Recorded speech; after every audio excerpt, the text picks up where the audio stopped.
Okay, hello everyone, and welcome to this day 2 of AFM or P4 webinar being conducted by ACCA before the exams to ensure that students get a firm grip of the concepts and a good revision of the concepts. And like yesterday, firstly, quick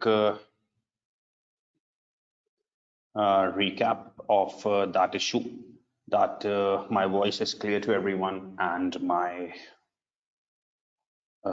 video is clear to everyone and the screen is clear to everyone, stating AFM webinar day 2 currency risk management.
Okay, so there's just one message that voice I cannot hear. So I think that's probably an issue from their side, the student side. Everything is clear. Okay, so let's start. Okay, so as discussed in yesterday's class, in day 1, we were basically inclined towards coverage of investment appraisal. Okay, so we discussed one question of investment appraisal and the basics of investment appraisal. Now in today's session, we are going to have a discussion on currency risk management, right? Again, like yesterday's session, firstly, I'm going to explain you the key concepts. And after the discussion of the key concepts, we will do one past exam question, which will help you to understand these concepts, okay?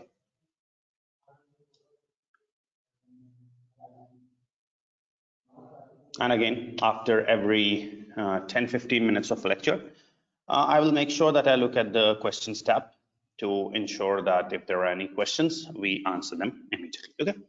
Now, when currency risk management is starting, the first thing a student needs to know is that what exactly is currency risk. When a student plans to do currency risk management, the first thing he should consider or learn is that, or he wants to know that, what exactly is currency risk, okay? So we basically define currency risk is the risk that currency rates may go up when we have to make payment in future, or risk that currency rates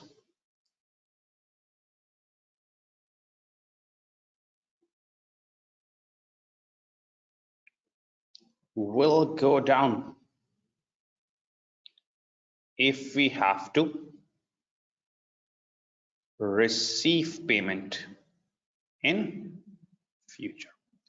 Now, even if someone has less knowledge about currency markets, one thing everyone knows is that currency rates never remain stable, okay? there is always a change in currency rates, right? You cannot say that currency rates are going to remain constant forever. Obviously, the currency rates keep on changing. Okay. Because of this movement in currency rates, like today, I might see that dollar is at another rate, and tomorrow I might see dollar at another rate, and 1 month later I might see dollar at another rate. So currency risk basically arises due to movement of currency. It is the risk that currency rates go up when we have to make payment in future. If we plan to pay someone in future, there's a risk that currency rates may go up. And if we are receiving money from someone in future, there's a risk that rates may go down. This is basically currency risk. Like for example,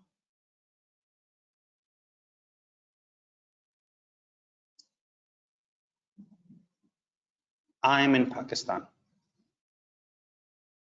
Okay. And today is 17th November. Okay. I'm in Pakistan and today is 17th November. Let's suppose I bought goods from a US company for $1,000. I bought goods from a US company for $1,000. Okay. And I have to pay them in, let's suppose, January 2021, after 3 months, 2 months. Do you think the currency rates are going to remain stable for the next 2 months? No. No, I'm not guaranteeing you that the rates will go against you. No, it's just a risk that if you have to pay someone in January, there's always a risk that till that time the rates may go against you, the rates may go up and you incur a loss. That's currency risk. Or, for example,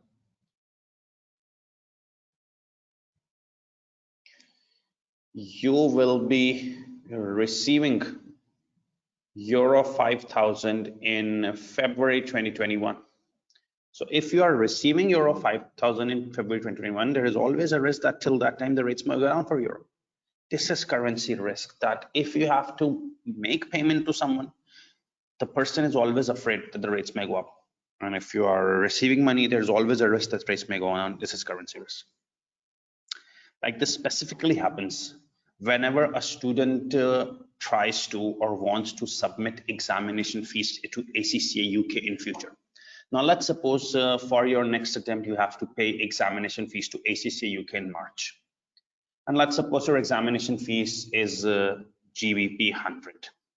Now from whichever country you belong, except from UK, if you have to pay 100 GBP to ACCA UK in future, everybody is afraid of this risk, that till that time the pound rates may go up or go against you. This is currency risk.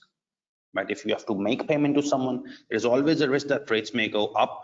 If you're receiving money from someone, there's always a risk that rates may go down. This is basically currency risk. Now, one thing is that no one can avoid currency risk. It will be happening. No one can avoid currency risk. However, currency risk can be managed. You cannot avoid currency risk, that okay, currency risk can be avoided. No, it can never be eliminated. It can only be managed, minimized. That's what your topic is, not currency risk elimination, but currency risk management. Because we all know we cannot avoid currency risk, we can only manage currency risk. And currency risk is basically managed through the use of some hedging techniques. Currency risk is basically managed through the use of some hedging techniques. Okay, so basically I told you first that currency risk is the risk that currency rates will go up if you have to make payment, or currency rates may go down if you have to receive payment. I give you an example that I'm in Pakistan and I have to pay someone $1,000, let's suppose after 2 months. There's always a risk that rates may go up. Similarly, we have to pay fees to ACCA UK in March. There's always a risk that pound may go up. This is currency risk. Okay, no one can avoid currency risk. It can only be managed. How currency risk is managed? It is through the use of some hedging techniques. Okay, now basically there are many hedging techniques. to minimize or manage currency risk. But the most important techniques are three hedging techniques, which we are going to cover, because in every question, these three techniques usually come. One is called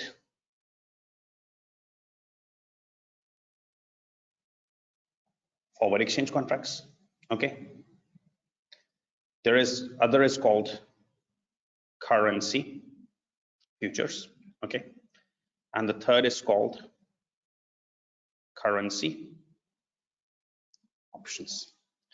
Now, there are some other techniques as well, like lead payments or money market hedging, but obviously we are only going to cover some important techniques which usually come frequently. So currency risk is basically managed through the use of some hedging techniques. Now, the three most commonly used and commonly examined hedging techniques are forward exchange contracts, currency futures, and currency options. Okay, I'm going to discuss all three techniques with you through some examples, and then we will be in a position to go towards a past paper question. Okay, any question up till now?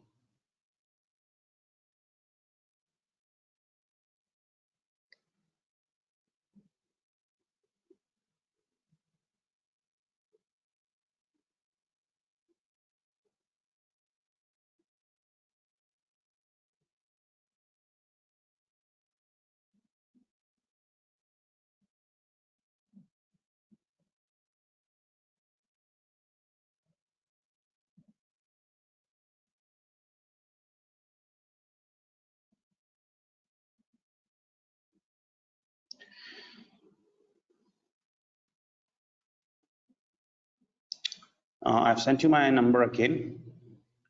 So those who are unable to join the WhatsApp group yet, although I think we have majority students in the WhatsApp group now, but those who are unable to join, just drop me a text WhatsApp there. I will send them the link. Okay. Now, obviously, there are 2 or 3 students that are asking about lead payments or money market hedging or currency swaps. Obviously, I told you initially that there are many hedging techniques. Okay. But obviously, if there's nothing, if we discuss all hedging techniques, then obviously whole 5 days would just be spending on these hedging techniques. So obviously we are going to cover the most frequently examined hedging techniques, and those frequently examined hedging techniques are 3. One is called forward exchange contract, one is called currency futures, one is called currency options. And if you want to study some other techniques, you can always contact me through WhatsApp, so we can do something about those other techniques if you want to study that. Okay, so let's move forward. So I told you that currency risk can never be eliminated or avoided. It can just be managed, and it is managed through 3 commonly used and examined techniques: currency futures, options, and forward exchange contract. Now, the first technique is called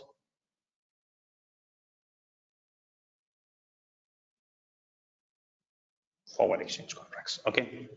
Now remember, to solve any of the techniques, you need information about the quotes, which we discussed in the last session, that if foreign currency is in numerator, local currency is in denominator, we call it indirect quote.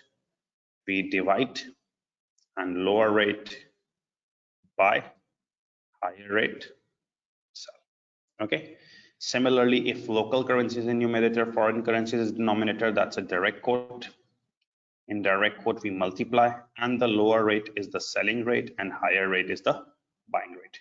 Those of you who have joined the session directly without watching yesterday's session, I would advise them to watch that session also, so that they get an understanding about course. Okay, so currency risk is the risk that currency rates may go up if you have to make payment to someone, or currency rates may go down if you have to receive payment from someone.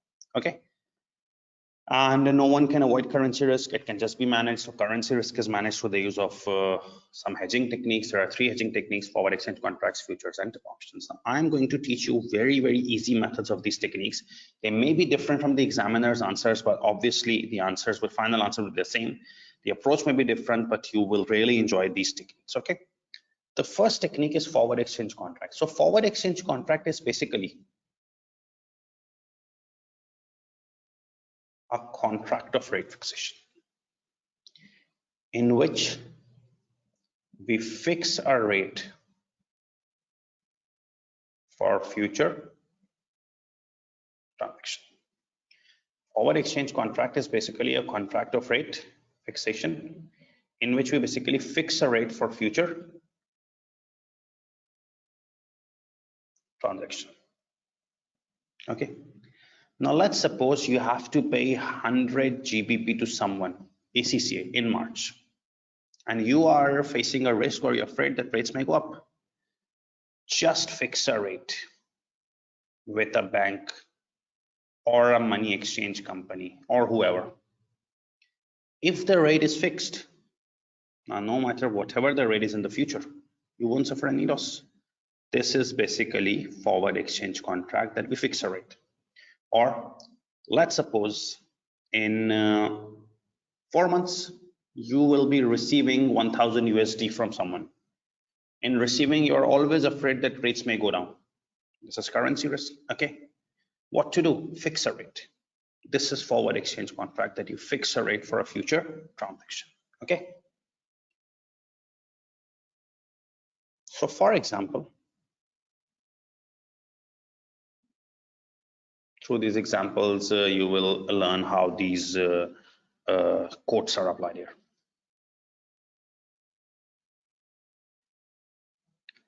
I am in UK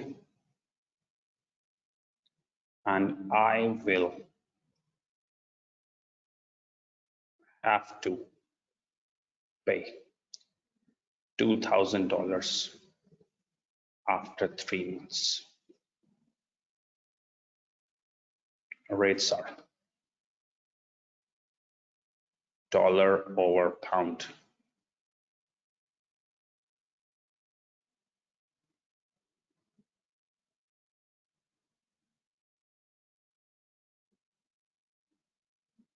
Spot rate, today's rate 1.2-1.25. 2-month forward rate 1.21-1.26, and 3-month forward rate 1.205, 1.20.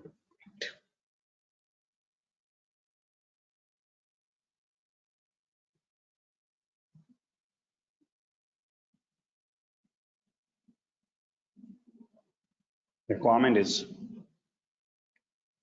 how much GBP or pounds will be involved in forward exchange contract. Now the good news is that if you understand the principles, forward exchange contract is just a one-line solution. Forward exchange contract is just a one-line solution. It's just solved in one line because the whole marks are for quotes. The whole marks are for quotes. If you understand the quotes, that's what it is wanting to test. So the example is I am in UK and I will have to pay $2,000 after 3 months. Okay, the company is in UK and it has to pay $2,000 after 3 months. Okay, so if you have to pay $2,000 after 3 months, there's always a risk that dollar rates may go up. Rates are dollar over pound. Spot rate, today's rate is given, 2 rates are given, 2-month forward rate is given, and 3-month forward rate is given. How much pounds will be involved in forward exchange contract? Okay, how much pounds will be involved? Now let's listen how forward exchange contract works. It's very easy. Now the company is in UK and has to pay $2,000 after 3 months. Remember, if you have to pay someone after 3 months, only this 3-month rate is relevant, no other. If you have to pay someone after 4 months, only 4-month rate is relevant. If you have to pay someone after 2 months, only 2-month rate is relevant. So if you have to pay someone after 3 months, only this 3-month rate is relevant. So highlight this. Number 1. Number 2, gather the quote. You are in UK. You are in UK. What is the local currency of UK? It's pounds. It's in denominator. It's an indirect quote.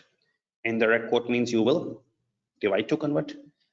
And this lower rate is the buying rate. Higher rate is the selling rate. Right? What was the first step? If you have to pay someone after 3 months, only highlight the 3-month rate. Second, if you're in UK and pound is in denominator, indirect quote, divide, lower buying, higher selling. Last step, just solve the answer. Okay, how much you have to pay? $2,000. How much you have to pay? $2,000. Question asks how much pounds will be involved. You have to pay $2,000. How much pounds will be involved? To convert it into pounds, multiply or divide? Divide. Now you have to pay. If you have to pay someone, how will you pay? Will you enter into a buying contract or selling contract? Now, if I have to pay ACCA £100, I have to enter into a buying contract. I have to buy £100 from the bank and then pay. If you have to pay someone $1,000, you have to first buy from the bank and then pay. So in payment, you have to buy. So apply the buying rate 1.205. Okay, so let's open the calculator. It's 2000 divided by 1.205, 1659 GBP. This is the answer. I'm repeating. First step, if you are paying after 3 months, only highlight the 3 month. Second step, quotes. Pound is in denominator, indirect quote, divide lower buying, higher selling. You have to pay 2000. How much pounds will be involved? Just convert it into pounds by multiplying or dividing. Dividing, it's an indirect quote. Payment means we have to enter into buying contract, use the buying rate, that's it. Improve it further. Another example, then you can copy. Another example, then you can copy.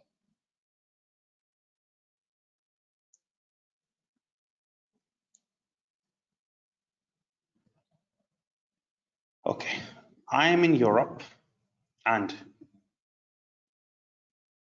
I will receive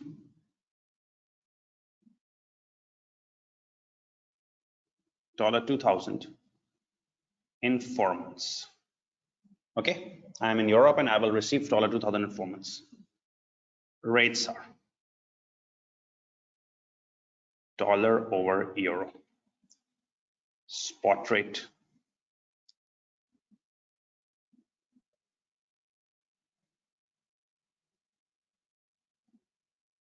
two-month forward rate, 4-month forward rate.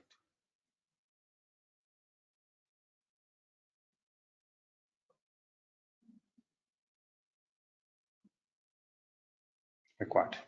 How much euros will be involved in forward exchange contract? Remember, it's just a one-line solution. It's just a one-line answer. Okay. So you are in Europe and you have to receive $2,000 4 months. Only relevant row is 4 months. If you're in Europe and you will receive $2,000 in 4 months, only 4-month row is relevant. Second step, quotes. You are in Europe, the currency is euro, it's in denominator, indirect quote. You need to divide to convert. Okay. Indirect quote, lower rate is the buying one, higher rate is the sell. Now the last step, perform the calculations. How much you will receive? 2,000. The question asks how much euro will be involved. So you will receive $2,000. The question is asking how much euros will be involved. You will convert it into euros, multiply, divide. You are receiving. So if you are receiving something from someone, if you are receiving, what do you do in your country? If you're receiving money, you sell it to the money changer. If you have to pay, you buy from the money changer. If you're receiving, you sell it to the money changer. So apply the selling rate 1.17. So 2,000 divided by 1.17, it's 1709 euros.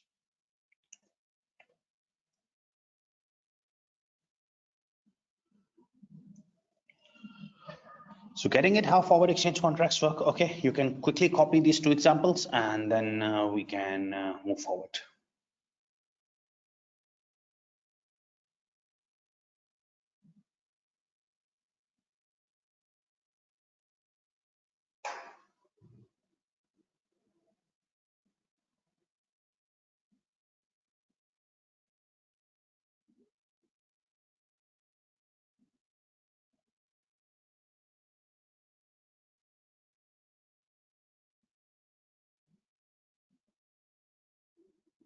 Yes, Afzal, it will be covered. And Hassan, for buying, whether we use low rate or high rate, we cannot learn like this low rate or high rate.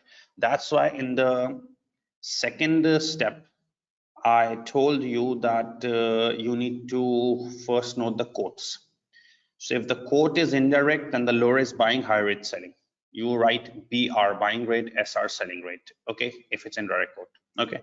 In payment, always use the buying rate. In receipt, always use the selling rate. Okay. Similarly, if it's a direct quote, in direct quote, higher rate is the buying one, lower is the selling one. So write BR and SR. In payment, always buying rate. In receipts, always selling.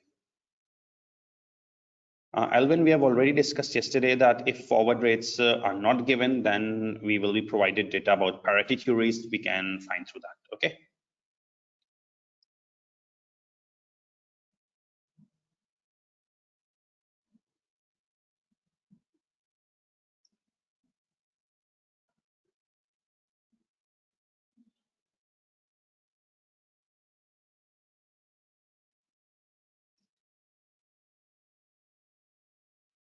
Sarva, money market hedging is the most easy technique among all. That's why it is not being covered here. However, you can contact me later after class. We can make an arrangement regarding this. So Jason, if 4-month rate is not given, so we always have the parity theories data to find the rates if any rate is not given.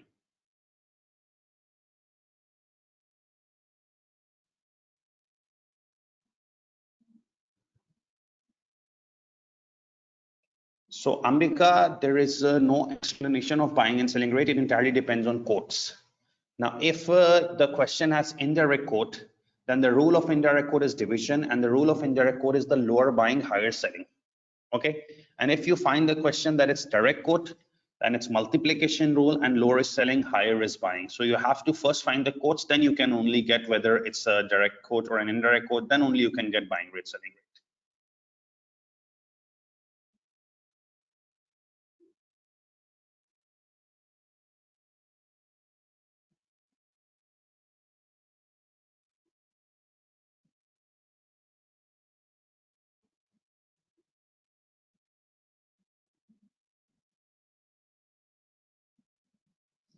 Satya Sarvani, your question is regarding futures. So you have to wait till we cover futures. We have not yet moved to futures.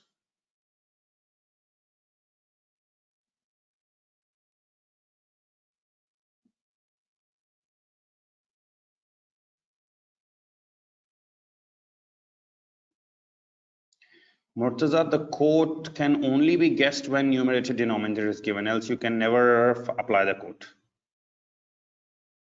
Yes, Izza, unless you know the home country location, you can never understand the quote.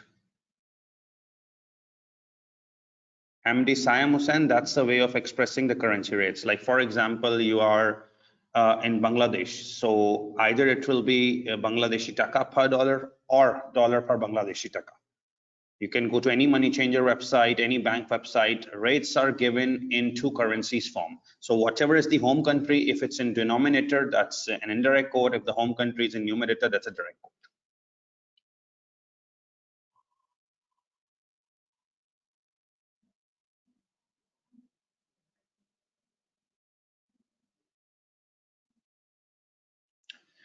One last example of forward exchange contract. For example, the question states, we are in Thailand and will be paying pound 1,000 in 4 months. Rates are Thai baht per pound.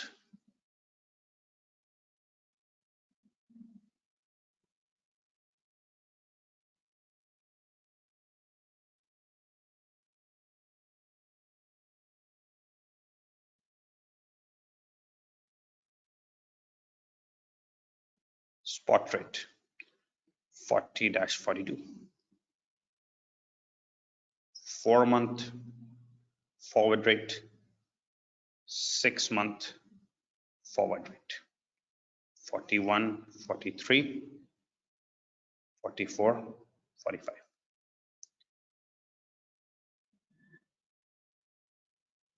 How much Thai baht will be involved in forward exchange contract?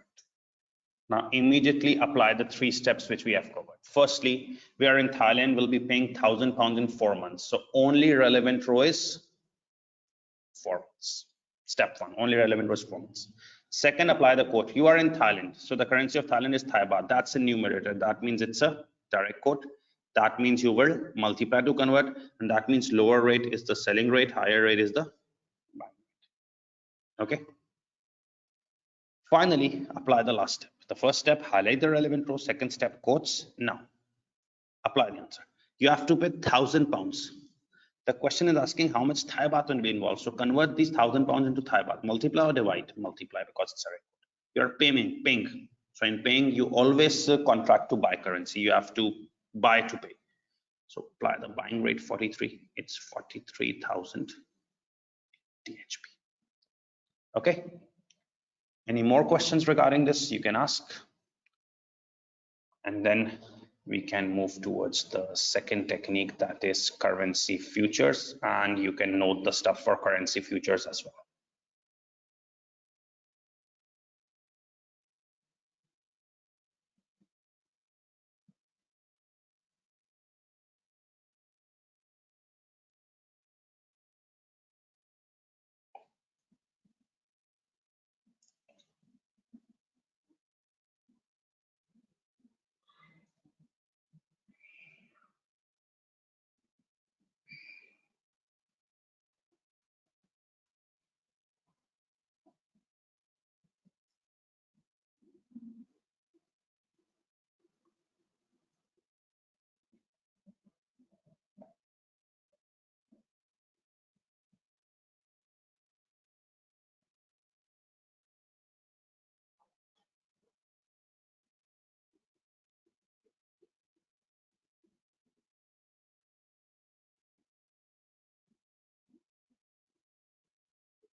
Yes, Ayuni, the main key is where you are based. Then only you can decide the quote.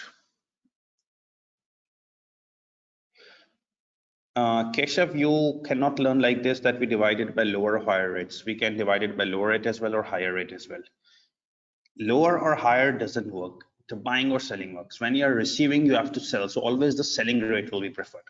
So if it's an indirect quote, the lower is selling, higher is buying. And if it's direct quote, sorry, if it's direct quote, then lower is selling, higher is buying. And if it's indirect quote, then lower buying, higher selling. So you have to decide the quote, then only you can use the selling rate. You cannot say that we divide by higher rate or lower rate, because you divide it by selling rate, right? And receiving, you use the selling rate. So selling rate can be higher, selling rate can be lower. It depends on the quote. Yes, Mohammad Mehdi, you can use like this.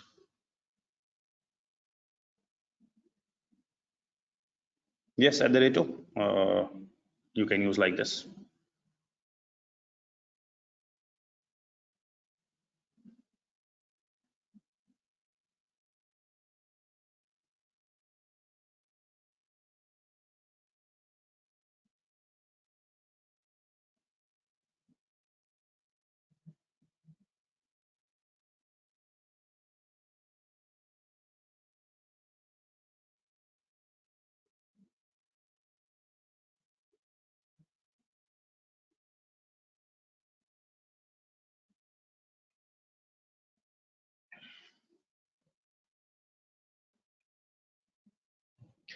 Okay, the next technique is the currency futures technique. Okay, now in currency futures technique, futures are also similar to forward exchange contract with some slight differences.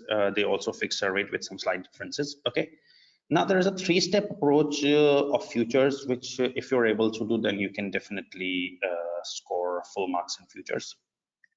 Now, the first step of futures is to find lock-in rate. The first step of futures is to find lock-in rate. Okay. Now, what is this lock-in rate? Some people called it extrapolation rate. Some people call it average rate. I call it lock-in rate. The first step is to find this lock-in rate. Now, what is this lock-in rate or average? Let's suppose you have to pay someone in 3 months. Okay. So you need rate for 3 months, right? When you see the question, you are given 2-month rate, 4.5. Okay.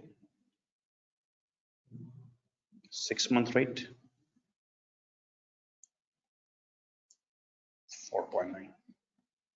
Now this doesn't work here, right? You have to pay someone in 3 months. You need a rate for 3 months. If 3-month rate is given, fine. But if you are given 2-month rate and 6-month rate, 2-month rate is 4.5, 6-month rate is 4.9, you need a lock-in rate or an average rate. How will you get it? Okay. Let's suppose 2-month rate is 4.5 and 6-month rate is 4.9. What is the trend? Rising or falling? Rising. 5.4. In how many months? It's rising by 0.4 in 4 months. So if it's rising by 0.4 in 4 months, so it's rising by 0.1 per month.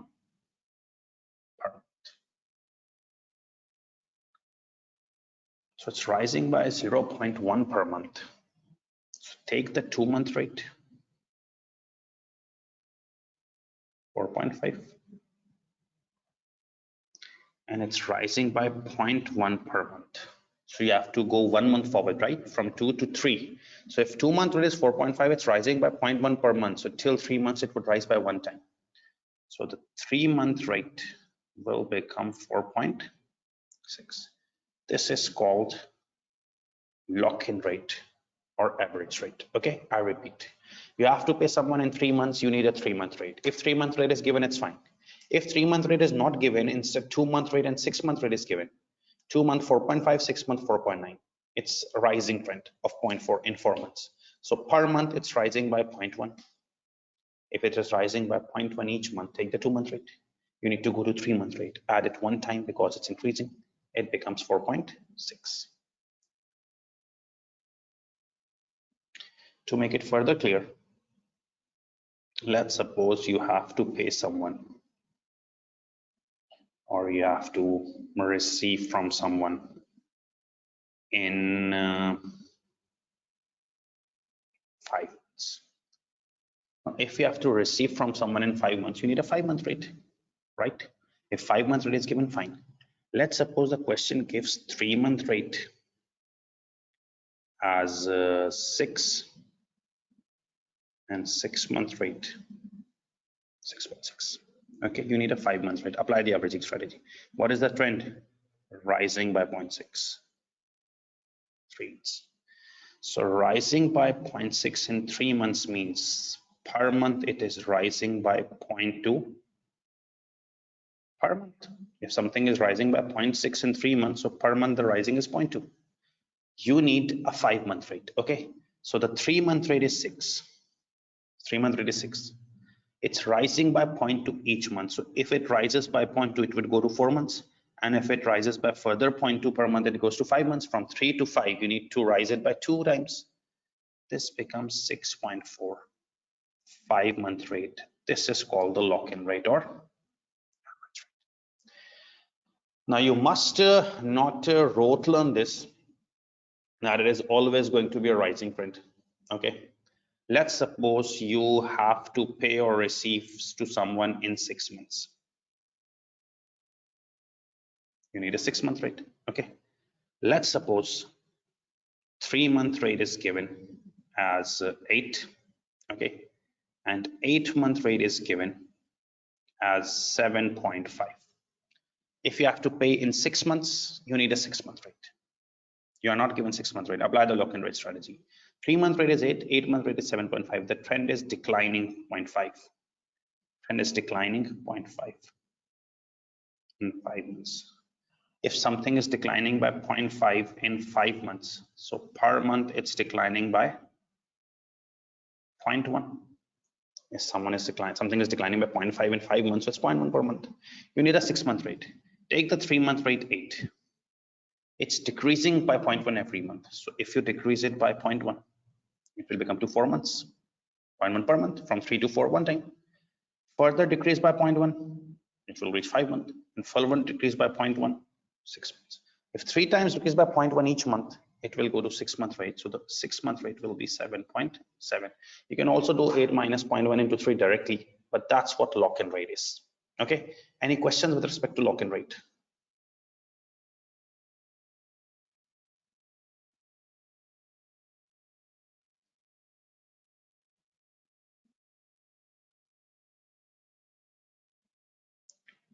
Christiana, I'm not explaining it through the basis approach. I'm explaining through some separate approach, and this is very easy. Trust me. So follow this approach, please.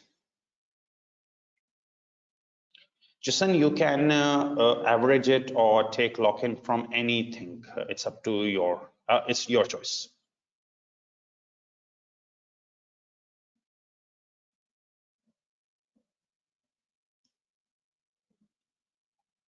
Afzal, this is not the same as basis method. Basis method is quite complicated. Rabia, because we need to reach to 6-month rate. So from 3 months to 6 months, it's 3 times, not 2 times.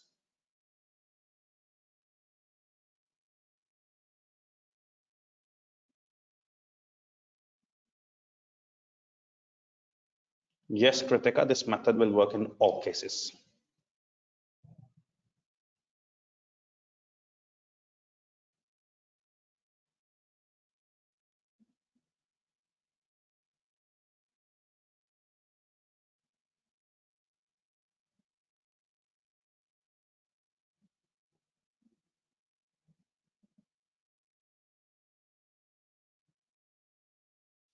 Yes, Tajwar.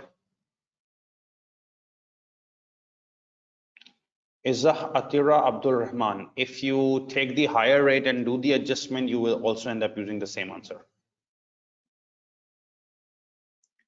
Damilar, that's why I've stopped. You can copy it quickly. Abid Hussain, obviously, maybe if you are studying from someone else, he would have some other method. Book BPP has some other method. Kit Kaplan has some other method. So that's a question which cannot be answered, that why the book has a different calculation method. Book has a method. Obviously, my approach is to find more easier methods. We work on that. We have researched on that. That's why our method is different. As long as the answer is the same, you need not to worry.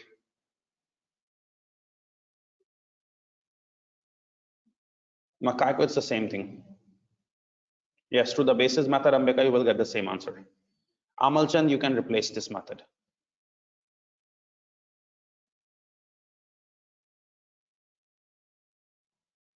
Shalima, I am not getting your question. Why minus 0.13 times? How will you go from 3 months to 6 months? If you will just do the adjustment of 0.1 for 2 months, so if you will do adjustment for 2 months, 2 times, you will end up at 5. To go to 6, you have to do 3-month adjustment. Yes, Afzal, you can use that. For all those students who are saying that will we get the same answer with this method? Yeah, that's why I'm teaching. Else, if you're getting some different answer or the method is not acceptable, I would have not taught you this method. Sama, your question is very funny. If this method would give you half marks, so why would I teach this method?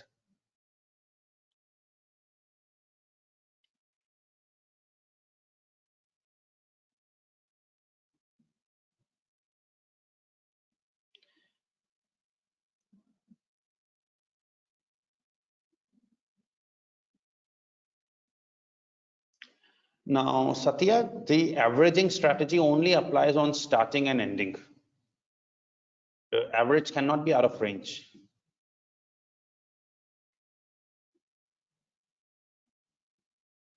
Veronica, that will be discussed tomorrow.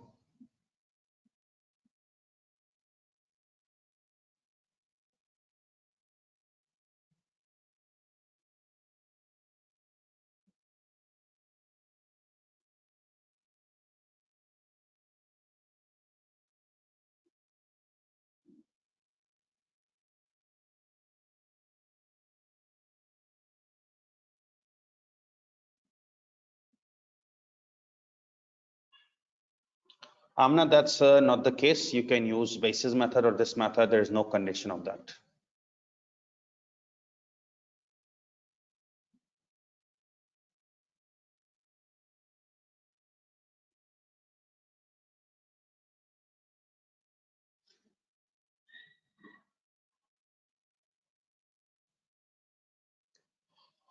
Now let's just copy some stuff from the third technique, currency options. I will explain you this and futures. The first step was lock-in rate. Now the second step which you have to show in the exam is to find the expected receipts or payments using this lock-in rate. Now once you get your desired rate, the lock-in rate, you need to find your receipts or payments, whatever are the receipts or payments to this lock-in rate. And in the last step, you have to show the number of contracts. Now how these two steps are done, I will show you in the question. But at the moment, the first step is to find the average rate or lock-in rate. Then once you get the lock-in rate, you can use that to find the receipts or payments, and then you have to show the number of contracts.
Satya, that's not possible. That's what I was trying to say, which you just change the example from 2 months to 4 months to March and December. It's the same. You cannot do.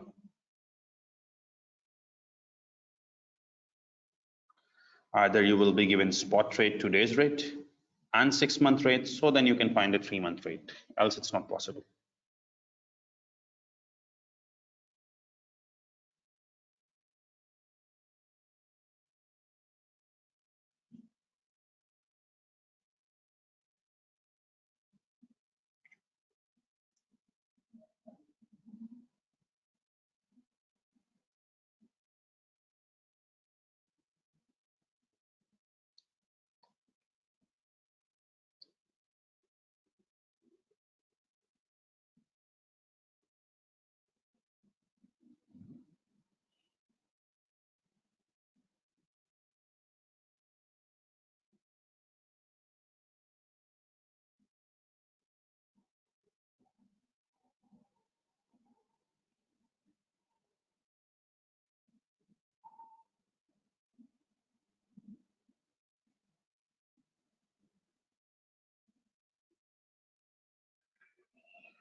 Okay, you can copy this stuff, then I will explain you the steps and then we can move towards the past exam question.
So use.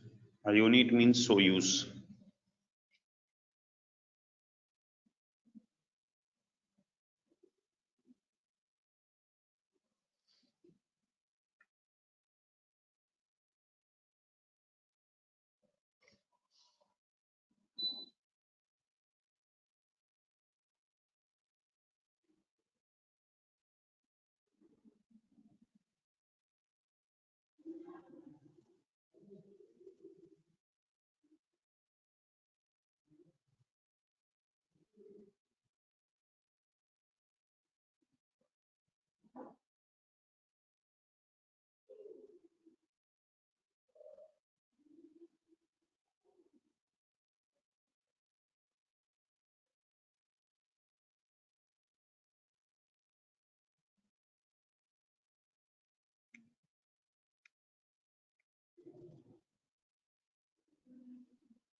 Okay, so when we will discuss currency options,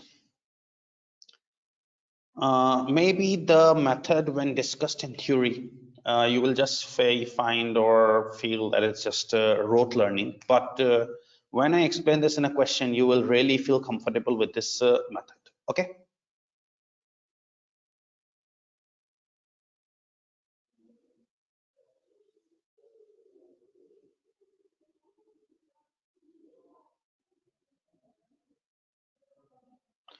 Okay. So we are focusing on three techniques, that is forward exchange contract, futures and options. So forward exchange contract was a contract of stress fixation. I told you it's solved in three steps. First, highlight the relevant row. Second, understand the quote. If it's an indirect quote, it's division, lower buying, higher selling. And if it's direct quote and multiplication, lower selling, higher buying. And finally, just apply the random calculations. If you have to pay 2000, take 2000, convert it by multiplying or dividing. If it's payment, buy. If it's receipt, sell. Then future is the same as forward exchange contract with some slight differences. Okay. So In futures, you have to first find the lock-in rate. I explained you in detail what lock-in rate is. Okay. Then expected receipts payments using this lock-in rate. I will tell you what that means and find number of contracts. Now, last thing is currency options. Okay. After that, we will be in a position to move towards the question. Now, currency options is basically also a contract of rate fixation. It's also a contract of rate fixation, but it's not a legal obligation like forward exchange contract. Forward exchange contract was also a contract of rate fixation. This is also a contract of rate fixation. In this also we fix a rate, but this is not a legal obligation like forward exchange contract. In options contract, either we can exercise option or okay, currency options is also a contract of rate fixation. Okay. But you fix a rate. If you fix a rate in forward exchange contract, you have to take the contract under any circumstances, whatever your issue is, either you are stuck, whatever, you have to fulfill that contract. But in currency options, you just enter into a contract of rate fixation, but depending on the circumstances, you can exercise it or leave it. If you leave, you just have to pay a premium and leave. You can leave the contract. You cannot fulfill your contract, but in forward exchange contract, there's a legal obligation to fulfill. Now in currency options, remember one rule. If either you are going to get a payment case or a receipt case, there is no other case. Remember, if you have to pay someone, whenever you need to pay, you need to buy currency from the money changer. Buying means you will always use call option. Call means buying contract. Okay. And in receipt, you have to sell something. If you are receiving something, you will sell it to money changer. So selling means you will use put option. So people have this learning habit that in payment we use call and in receipt we use put. Fair enough till now that in payment, obviously when you have to pay someone, you have to enter into a buying contract with the money changer. You will buy and then pay. If you are paying 100 GBP to ACCA, you first have to buy from the bank and then pay. So use call option buying. And if you're receiving someone, you need to sell, use put option. Okay. Now, if the question is for payments, the formula for payments is number one, expected payments in our currency using exercise price plus unhedged payments plus premium payable. The formula for total payments is expected payments in our currency using exercise price plus unhedged payments plus premium payable. Okay. Now, how do you get this one? The expected payments. This is the detail. The expected payments or receipts, it's calculated as number of contracts into contract size. Number of contracts into contract size. Number of contracts has a sub formula. Expected payment or receipt in foreign currency over exercise price over contract size. Through this, you get number of contracts into contract size. Okay, this is how you get the first thing, expected payments, through this sub formula. Number of contracts into contract side, and I have the sub formula for number of contracts. Okay. Now, whenever you will enter into an options contract, options contracts have a standardized contract size. Like for example, you have to fix a rate for 110,000 GBP or 120,000 GBP, they won't apply. They have standardized contracts of 100,000, 200,000, 50,000. They are not as per your own wish. So obviously, when you enter into an options contract which is standardized, you won't be able to hedge your full amount. There is some unhedged amount left. How this unhedged amount is calculated, number two, it's expected receipt or payment in foreign currency less number of contracts into contract size into exercise price. Expected receipt or payment in foreign currency minus number of contracts into contract size into exercise price. Remember, if you have to pay someone $60,000, you need to fix a rate for $60,000. That's not possible in options contract. They have a standardized contract size. So you won't be able to enter into hedging contract for full amount because the standardized size, some amount will be left as unhedged, and it is computed this way.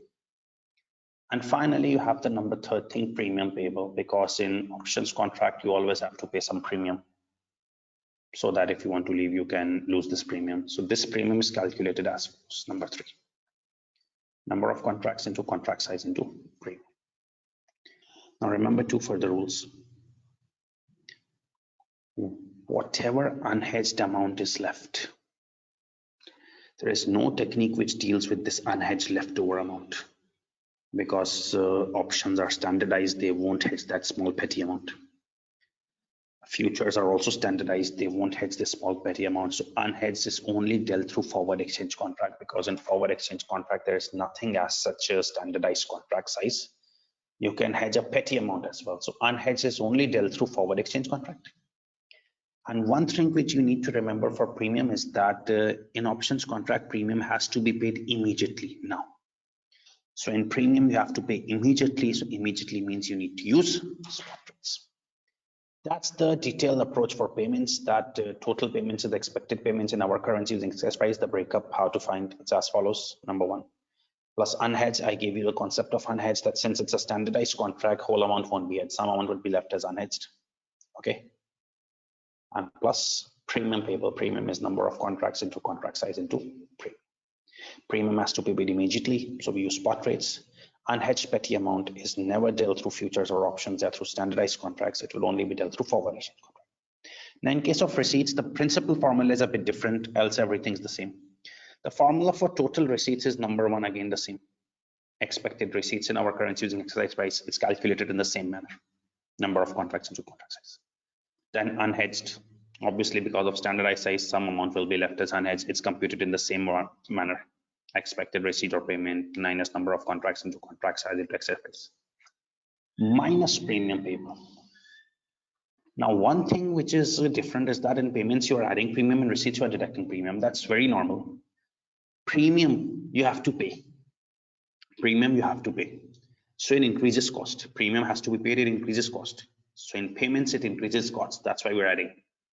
But premium has to be paid. In receipts case, the premium reduces your receipts. The premium reduces your receipts. You have to pay premium, it reduces your receipts. Therefore, we are deducting.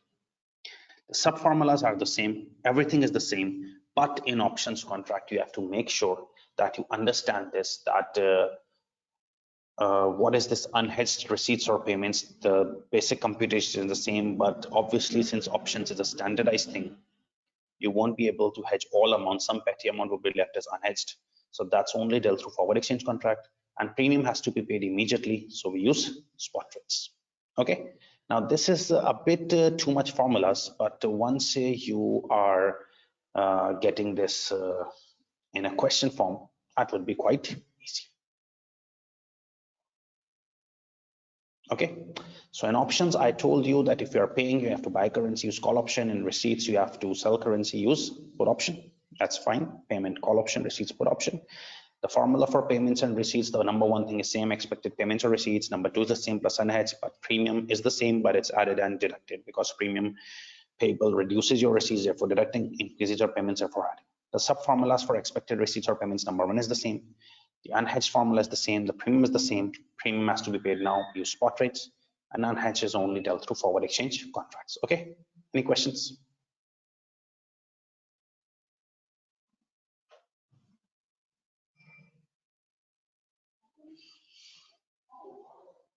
Yes, unhedged, you only use forward exchange contract.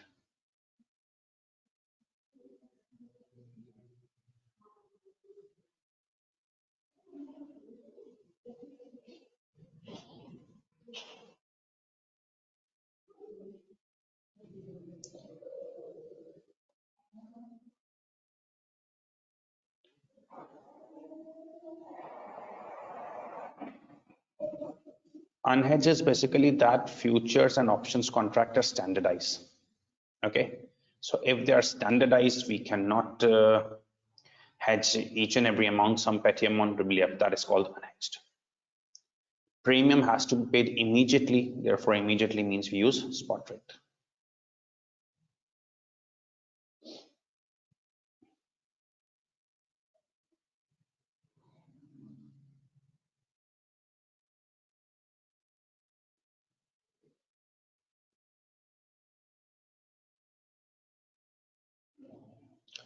No, FNIA, you cannot hedge it through currency futures, because currency futures is also standardized.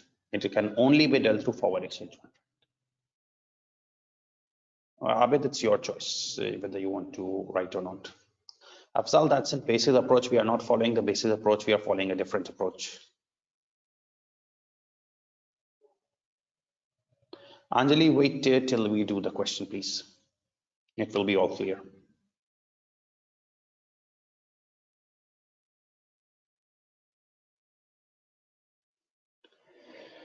So up till now, we have discussed what is currency risk. There is that currency rates may go up if you have to make payment, or currency rates may go down if you have to receive payment. The common hedging techniques are, because you can eliminate this risk, futures, options, and forward exchange contract. Forward exchange contract is a contract of rate fixation, and it is done through 3 steps. The first, highlight the relevant rate, then expected receipts payments using this first highlight the relevant rate. If you have to pay after 2 months, highlight the 2-month rate, then understand the quote, and then multiply or divide by that buying or selling rate, because payment buying rate, receipt selling rate. In futures 3 steps: lock in average rate, expected receipts payments using the stock in rate, and number of contracts. And options, if paying, call option, buying contract, receipt, sell option, put option, selling contract. Okay, we have the formula of payments and receipts, we have the sub formula as well, and then we can be sure that once we have the sub formulas, we can use that. So one student is saying to repeat the premium has to be paid. It increases cost, therefore adding in payment, but it reduces receipts, therefore deducting the receipts. Okay, so we now have to move towards a question. Okay, so what we're going to do is, so that we don't get disturbed in the question, we will take a 5-7 minutes tea or water break, and then we will start the past paper question, so that there is no stoppage and we can directly complete the question.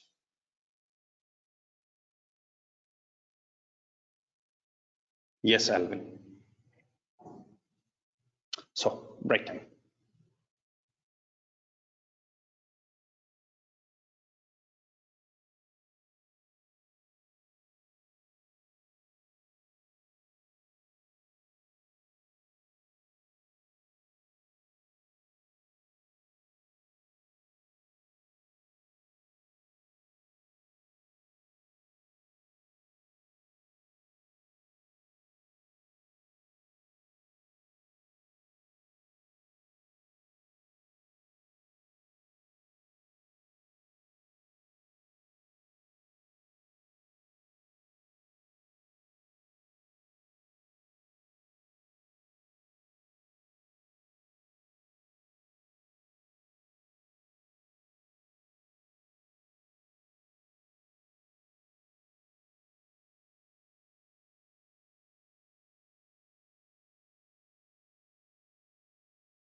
Okay, so we are now resuming.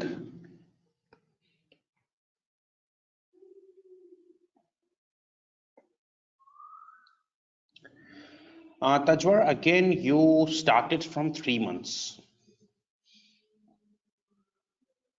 and you need to go to 6 months. So from 3 months to 6 months, you have to adjust 3 times. I don't know why there are 2 or 3 people who are saying it 2 times, because we are starting from 3 months and we need to go to 6 months. So it's an adjustment of 3 months.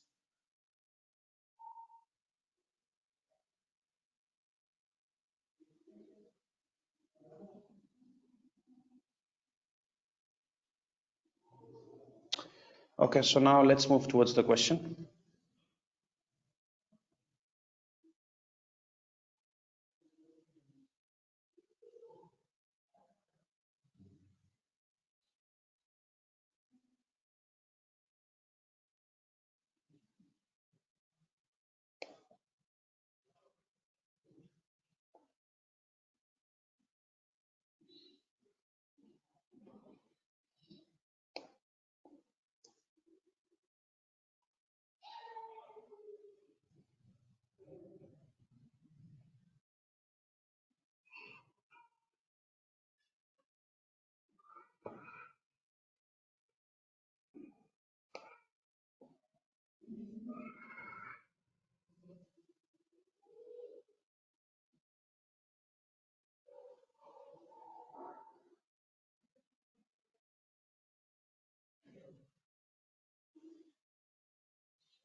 Just a second, please. Let me run this on the ACCA software.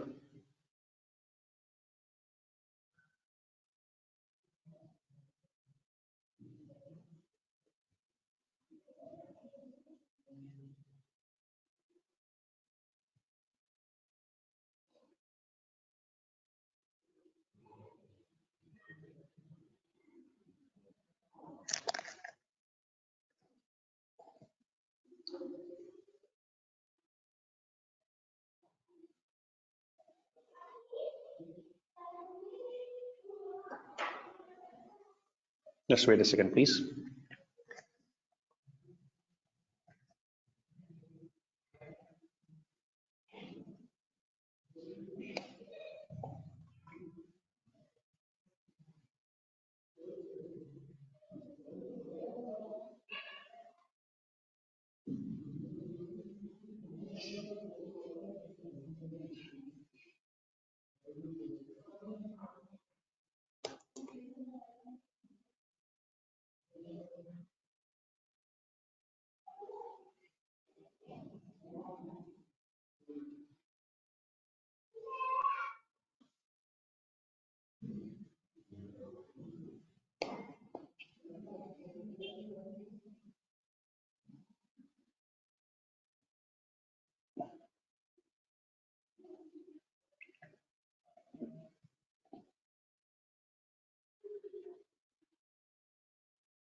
Okay, so I want you all to open the question of day 2, which has been provided to you in questions tab, and as well as the questions tab which I've provided you. That's also on the screen in front of you.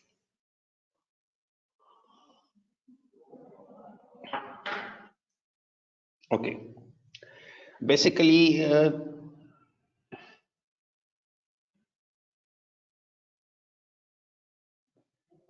the question which I am going to discuss with you, that's a mixture of mergers and acquisitions plus risk management, but we will only do the risk management part because our topic is currency risk. Okay, so let's just start reading the question.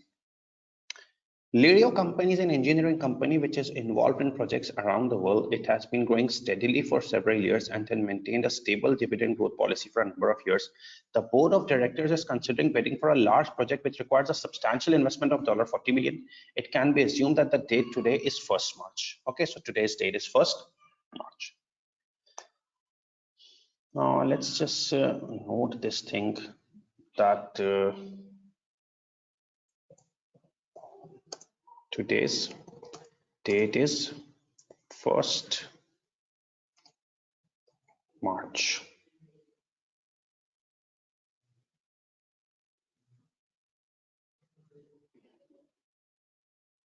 Okay. So Lirio is an engineering company which is involved in projects around the world. It has been growing steadily for several years, has maintained a stable dividend growth policy for a number of years. The board of directors is considering bidding for a large project which requires substantial investment of $50 million. Today's day is 1st March. The board is proposing that Lirio should not raise finance to additional letter of equity. Instead, it proposes it required finance is obtained from a combination of funds received from sale of its equity investment in a European company and from cash flows generated from its normal activity in the coming 2 years. As a result, Lirio's current capital structure of 80 million and 70 million 5% bonds is not expected to change in foreseeable future. The board has asked the company's treasury department to prepare a discussion paper on the implications of this proposal. The following information on Lirio has been provided to assist in preparation of discussion. Expected income and cash flow commitments prior to undertaking the large project. Lirio's revenue is forecast to grow by 8% from its current level of $300 million, and operating profit margin is expected to be 15%. It is expected that Lirio will have the following capital investment requirements for the coming year before the impact of large project is considered. A $0.1 investment in working capital for every $1 increase in revenue. An investment equivalent to amount of depreciation to keep its non-current asset base as present capacity. Depreciation charge already included in operating profit margin is 25% of non-current assets of $50. A $0.2 investment in additional non-current assets for every $1 increase in revenue. $8 million additional investment in other small projects.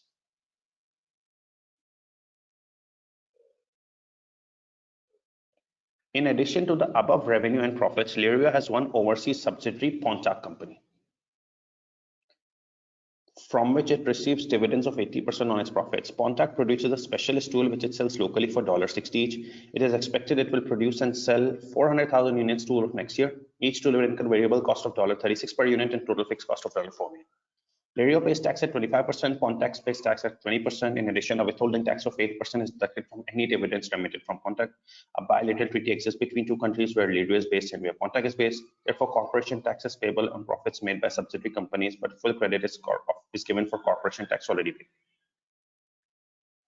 It can be assumed that receipts from Pontac are in dollar equivalent amounts, and exchange rate fluctuations on these can be ignored. Now, if you have read all this question, your whole question with me,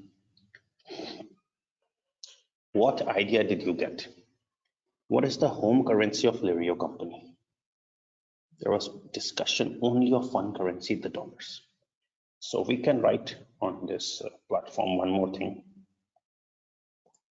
Home currency of Lirio is dollar.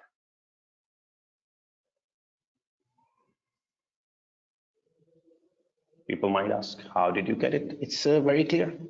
Till the whole question has been read and read, there's only discussion of just one currency, dollar. So Lirio's currency dollar, it's making investment, revenue, everything in dollars. That's home currency is dollar. Now next, and I need you to pay attention on this.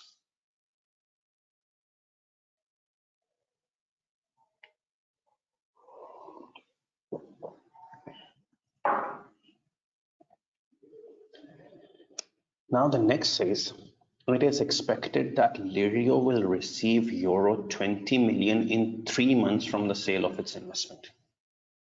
Okay, Lirio will receive euro 20 million in 3 months from the sale of its investment.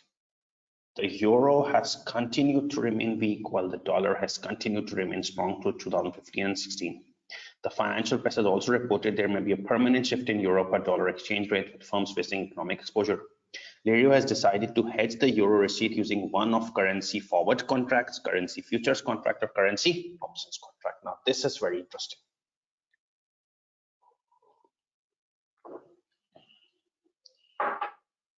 Read the paragraph again. It is expected that Lirio will receive euro 20 million in 3 months. Okay, so Lirio's home currency was dollar. It will receive euro 20 million. Euro has continued to remain weak. Dollar has continued to remain strong. Financial press has also reported there may be a permanent shift. Now, if Lirio's home currency is dollar and it is receiving euro 20 million in 3 months, the home currency is dollar, it is receiving euro 20 million, there is always the risk that rates may go down. It is receiving euro 20 million after 3 months. There's always the risk that rates may go down. So you need to hedge it. So Lirio has decided to hedge the euro receipt using one of currency forwards, the futures and options. It has decided to use one, either forwards, futures, options. Following exchange contracts and rates are available. Now, spot rates are dollar 1.1585-1.1618 per euro.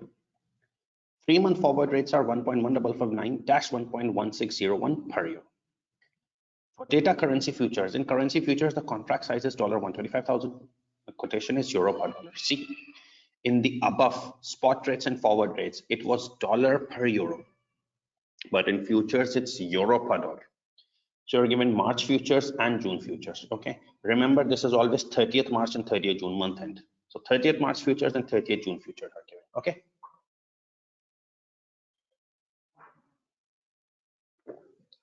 So you're given futures for 30th March and 30th June.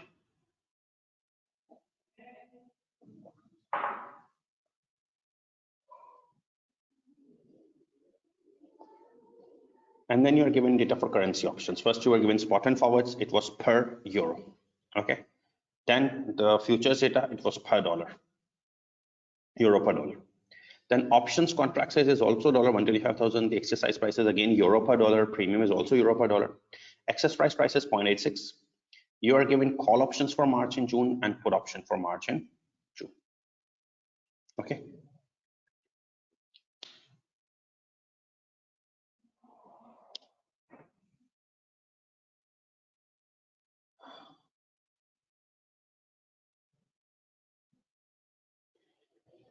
Okay, so it can be assumed that futures and options contract expire at the end of the respective month. So I told you it's 30th March, 30th June. So they always expire at the end of the month. So it's 30th March, 30th June.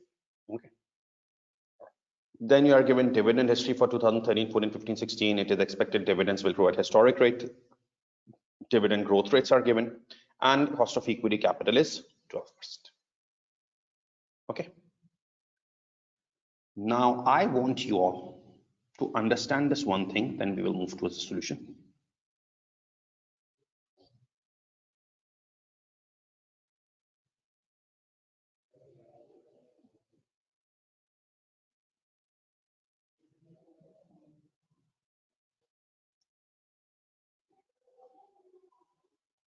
Understand this point carefully. Remember in the question, today's date was 1st March. Okay. And you are given futures for 30th March and 30th June. Today's date is 1st March. You are given futures for 30th March and 30th June. What does this mean? Listen carefully. Today's date is 1st March. Today's date is 1st March. You are given futures, first future for 30th March. Is it exactly after 1 month? So you can write 1 month instead of 30th March. And today's 1st March, you're given futures of 30th June. So 1st March, look at my fingers, 1st March to 1st April, 1 month. 1st April to 1st May, 2 months. 1st May to 1st June, 3 months. And 1st June to 30th June, 4 months. So instead of 30th June, you can write 4 months. And this makes your life easy. This is not necessary. You can also use the March and June and do directly. Not need to convert that into months, but this is just my strategy and I consider it easy for students. Again, today's 1st March, you are given futures of March and June. Now always remember, if it's March and June, it's always 30th March, 30th June, because it's written also and it's assumed that they expire at the end of the month. So today's date is 1st March, the first future is of 30th March, after 30 days, 1 month. So it's 1 month future. Okay. And then you're given future for June, it's 30th June. So 30th June is today's 1st March. You're given future for 30th June. So 1st March to 1st April, 1 month. 1st April to 1st May, 2 months. 1st May to 1st June, 3 months. And 1st June to 30th June, 4 months. Okay, any questions in this, please?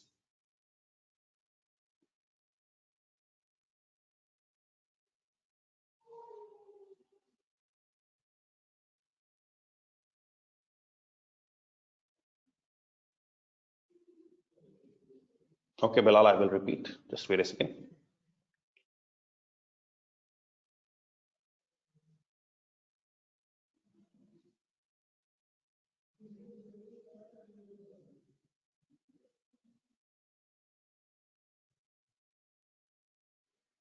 Afzal, your questions are always 3 steps later. Just wait, please.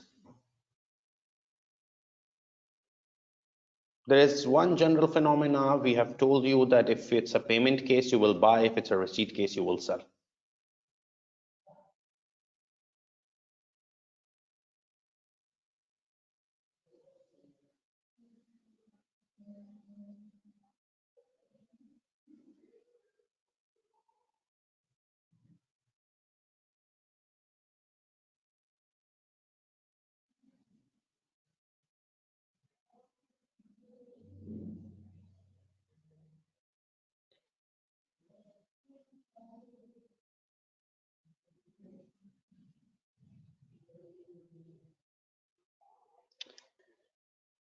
Okay, so if, yes, I'm explaining it again, don't worry.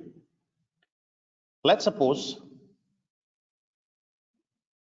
if someone says today's date is 1st June and you're given future for September and November. So always remember it's 30th September and 30th November. So today's date is 1st June.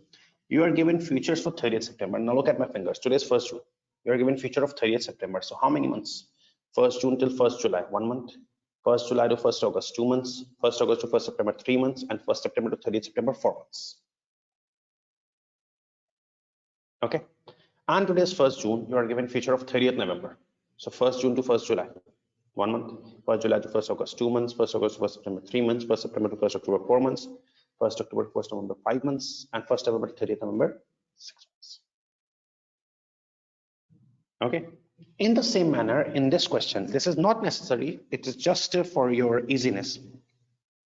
Today's date is 1st March. Okay. And you're given March and June futures. So March means 30th March and June means 30th June. So to convert it into months, it's better. It's 1st March, look at my fingers, and the first future is of 30th March. So 1st March to 30th March is exactly 1 month. So it's 1 month future. And 1st March to 30th June, it's 1st March to 1st April, 1st May, 1st June, and 30th June. Okay, so this is just a replacement, and instead of March and June, we use 1 month. Okay, now going back to the question.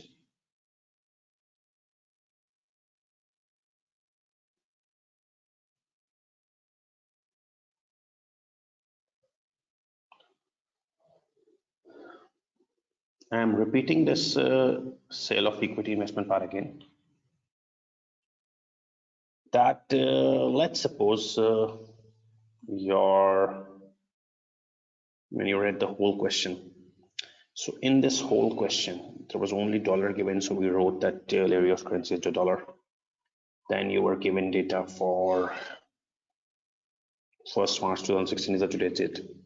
It is expected that Lirio will receive euro 20 million in 3 months. So it is receiving euro 20 million in 3 months. And it has decided to hedge the euro receipt, because if you're receiving euro in 3 months, there is always a risk that rates may go down. So it has decided to hedge it through forwards, futures, or options. Data for forwards is given per euro. Euro is in denominator. So it's 1.1585 per dollar per euro, and 3-month rates are $1.1559 per euro. So 2 rates are given, spot rates and 3-month rates. Futures data, contract size is 125,000 C. There was no contract size in forwards data. It's only in futures and options. Contract size is $125,000. Quotation has changed. It's euro per dollar, not dollars in denominator for this.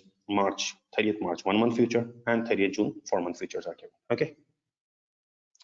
And finally, you are given with options data. So options contract size is $125,000. Exercise price is euro per dollar. 0.86 is the exercise price. Calls and puts are given for March, June. You can write March, June, or 30th March, 30th June, or 1 month, 4 months. Okay. Now you are doing requirement B2. Advise Lirio and recommend an appropriate hedging strategy for the euro receipt it is due to receive in 3 months' time from the sale of its equity investments. So we need to advise and recommend an appropriate hedging strategy for the euro receipt, 20 million euro receipt it is due to receive in 3 months from the sale of its equity investment. Okay, this is my requirement.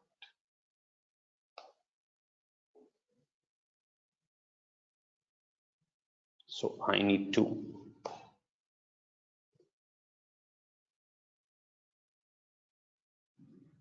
requirement B2. Advise Lirio and recommend an appropriate hedging strategy for the euro receipt it is due to receive in 3 months from sale of equity investment. Okay.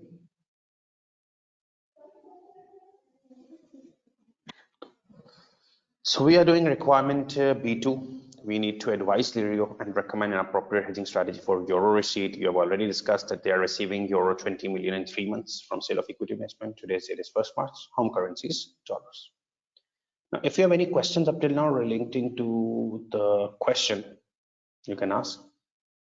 That then I will start the solution. Safarahim, the question doesn't seem very clear. Euro per dollar. Per dollar means dollar is in denominator, euro is in numerator. PKR per dollar means PKR in numerator, per dollar, dollar is in denominator.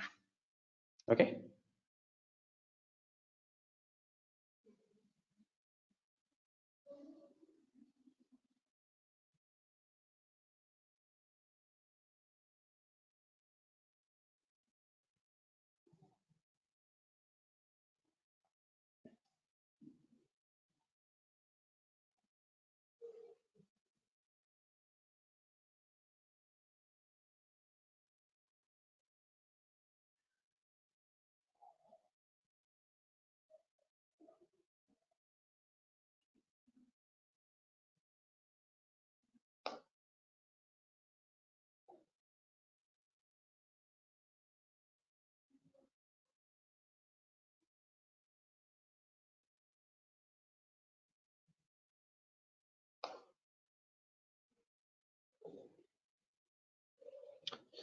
Okay, so when we read the question, in the first paragraph, it was written today's date is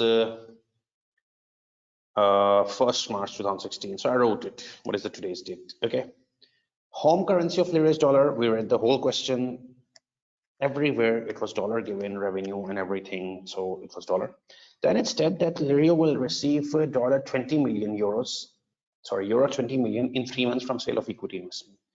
and it has decided to hedge the risk, because if someone is receiving 20 million euros after 3 months, there is a risk. So it has decided to hedge the risk through forwards, futures, or options. You're given data for forwards, you're given data for futures, and you were given data for options. Okay, futures were given for March and June. I wrote it 30th March, 30 June. So today's date is 1st March. Till 30th March, 1 month future is given, and till 30th June, 4 month future is given. Okay, now you need to advise, review, and recommend an appropriate hedging strategy for the university. Now, if I need to advise and recommend an appropriate hedging strategy, how many strategies the company is considering? 3. The first strategy is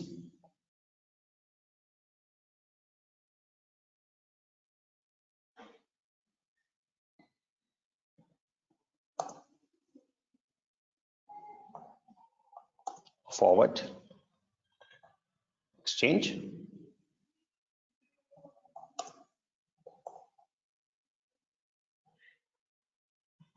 contracts,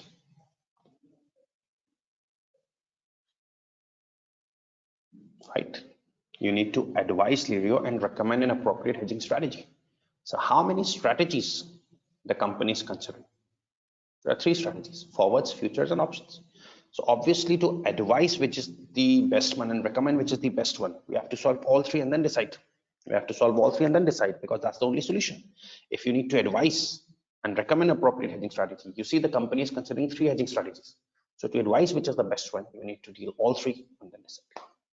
The first strategy is forward exchange contract. Okay, it's just a one-line solution. Now go back to the question for forward exchange contract.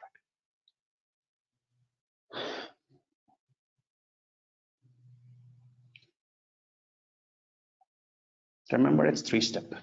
The first step, you are receiving 20 million euros in 3 months. You are receiving 20 million euros in 3 months, so only the 3-month forward rates are relevant, right? If you are receiving 20 million euros in 3 months, only 3-month forward rates are relevant, which are 1.1559 and 1.160. Correct? If the company is receiving money after 3 months, I told you there are 3 steps of forward exchange contract. The first step, only 3-month rates are relevant, right? 1.1559, 1.160. Okay. Second step, the quote. What is the local currency? It's dollar. The home currency of euro is dollar. The rates are $1.159 per euro. Per euro means euro is in denominator. $1.1559 per euro. $1.159 per euro. So dollar per euro. Dollar in numerator, euro in denominator. If dollar local currency is in numerator, that's a direct quote. Direct quote means you have to multiply, and in direct quote, the lower rate is the selling rate and higher rate is the buying rate. I've done the 2 steps.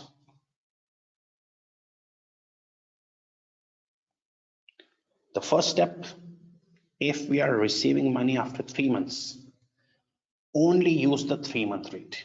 If you are receiving money after 3 months, the only relevant rate is the 3-month rate. So I highlighted only the 3-month rate. Okay. Second thing is the quote. Second thing is the quote. Now it's given dollar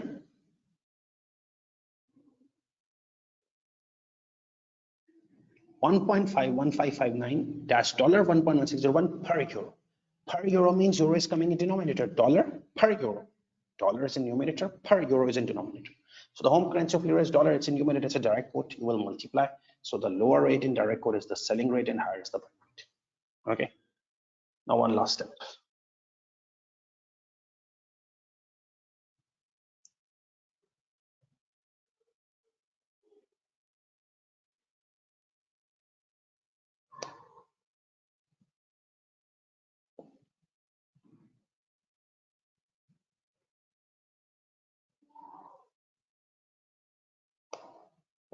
How much you are receiving?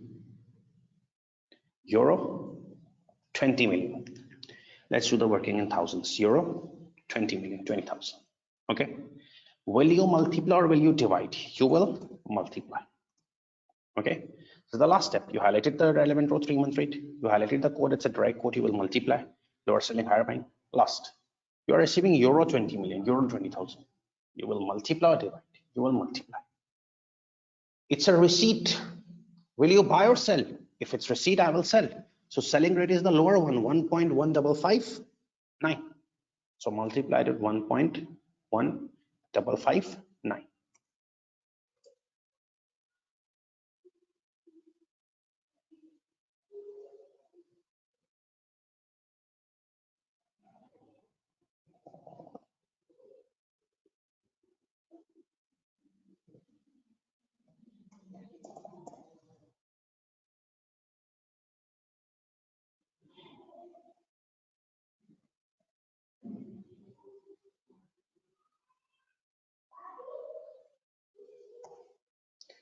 It's $23,118. It's $23,118.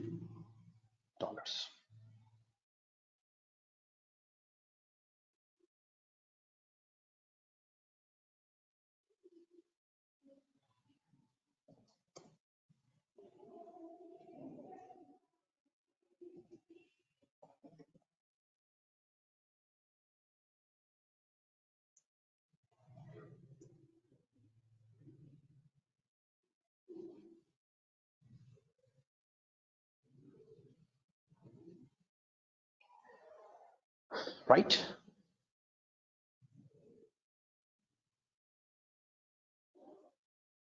You solve forward exchange contract. You need to advise and recommend you an appropriate hedging strategy. So obviously, how will you recommend an appropriate strategy? You need to solve all strategies, forwards, futures, options, then decide.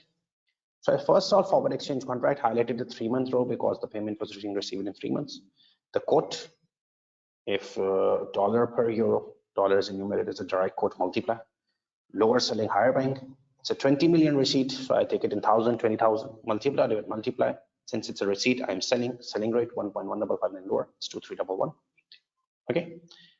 Any questions with this you can ask, then we will move towards the second technique because we have to solve all techniques, then recommend which is the best one. So move to the second technique, which is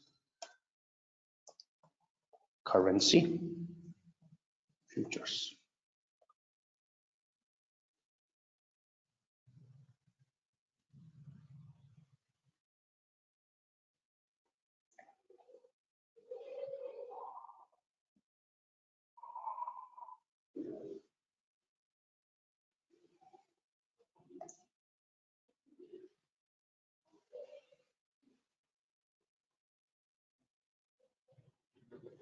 Any questions with forward exchange contract you can ask, please.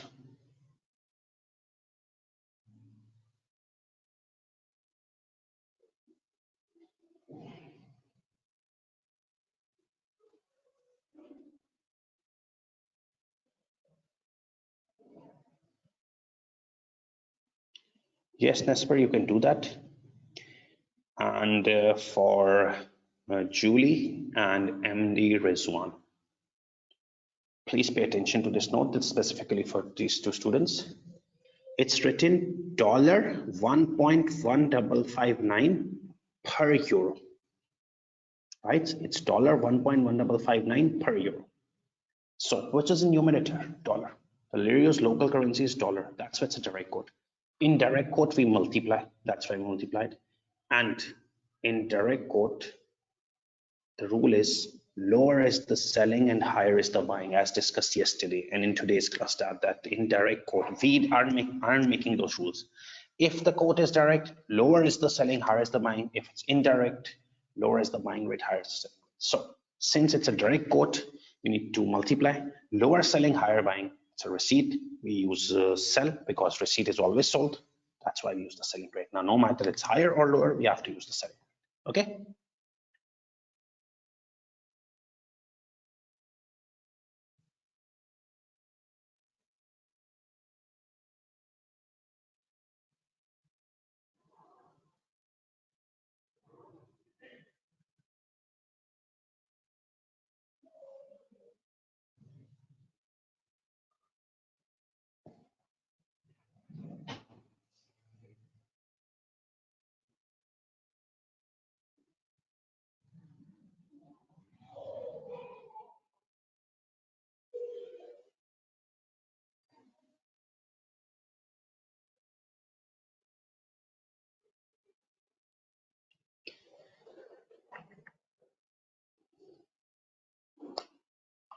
So Lirio was expecting to receive 20 million.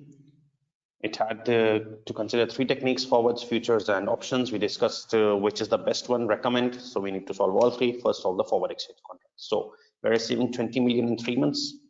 So highlight the 3-month rule. It's a quote, dollar per euro, dollar is an inventory direct quote, multiply, lower selling, higher buying. And finally, 20 million is the receipt, multiply, divide, multiply, it's receipt. So apply the selling rate, 2311. Okay, let's move towards futures. Now you need to study futures through my technique to make life easy for you. Okay, remember currency futures has 3 steps.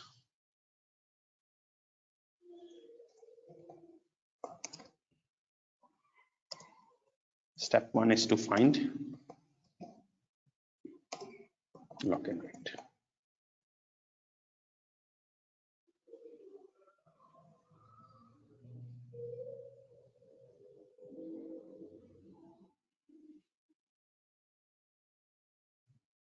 Okay, step 1 is to find lock-in rate.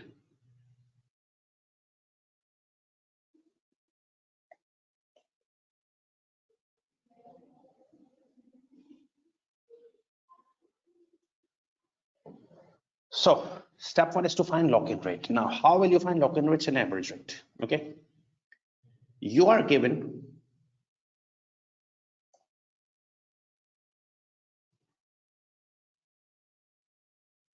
one-month rate, which is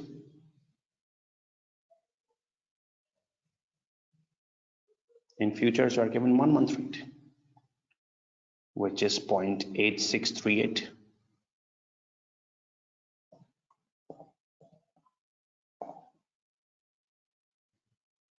It was 30th March, so I took it 1-month rate.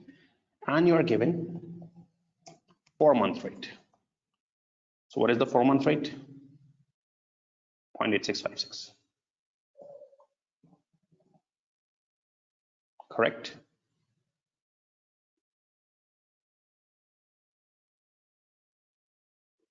You are given 1-month rate and you are given 4-month rate, right? 30th March, 30th June. So I took it from today's date, 1st March. It's for 30th March, 1 month and 4-month rate. Okay. You are receiving in 3 months, so you need a 3-month rate.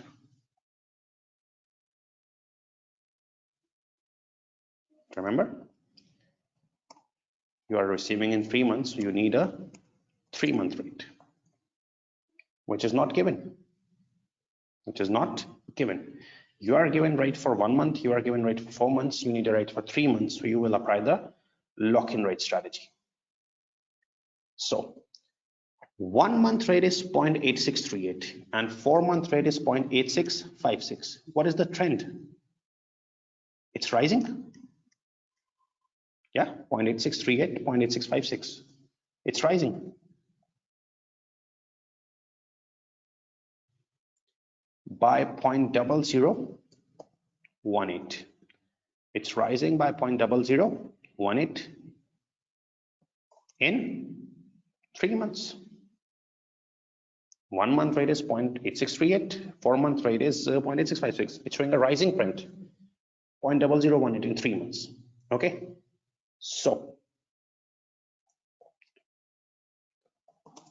per month rising trend is 0.0018 upon 3 months. Per month rising trend is 0.0018 upon 3 months. 0.0006 per month.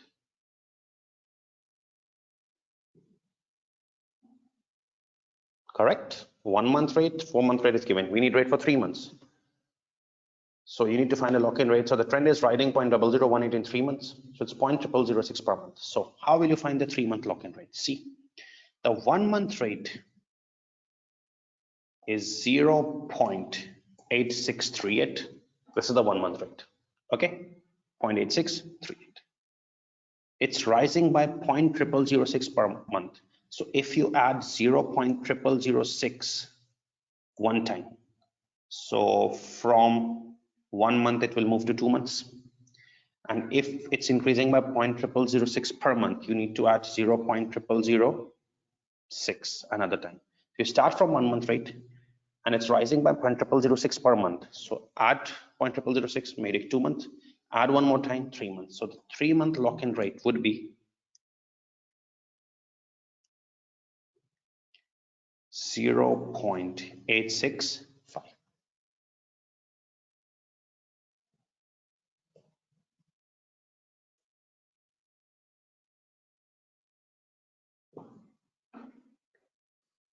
This is how you need to find the lock-in rate. That our given rate for 30th March 1 month, 30th June 4 month, it was rising by 0.0018 in 3 months. So per month was 0.0006. You took 1 month rate, it's rising, so it should be increased by 0.0006 to get to 2 months, and in 3 months 0.865. Once you get the lock-in rate, carefully pay attention. Step 2 is to find expected receipts using lock-in rate.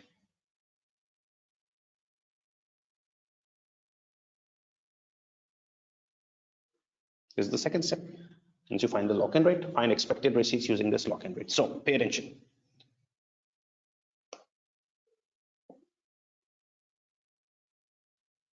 How much was the receipt? It was euro 20,000. The receipt was euro 20,000. Okay. So you need to find expected receipts using this lock-in rate. The lock-in rate is 0.865.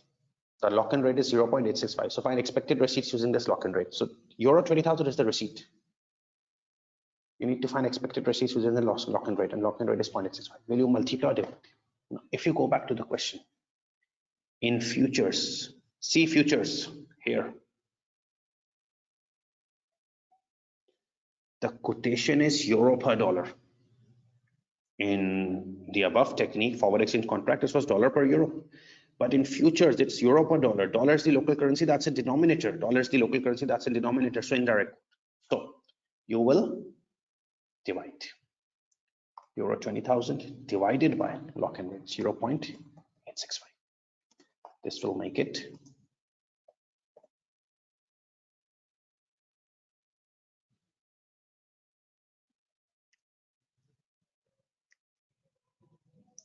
23121. This is you got the expected receipts using lock-in rate. Either you need to multiply or divide. Had it been a direct quote here, I would have multiplied with lock-in rate. But euro 20,000 receipt, lock-in rate 0.865, multiply or divide. It's an indirect quote here, divide. And the last step is to find number of contracts. The last step is to find number of contracts.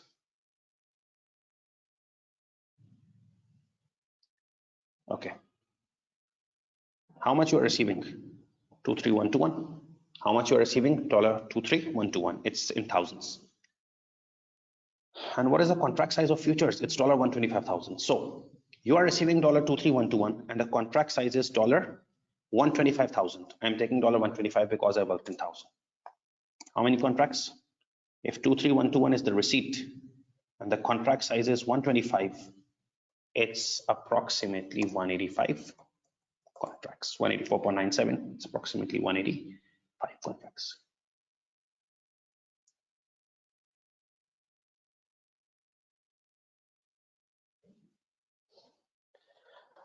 This is full marks for futures.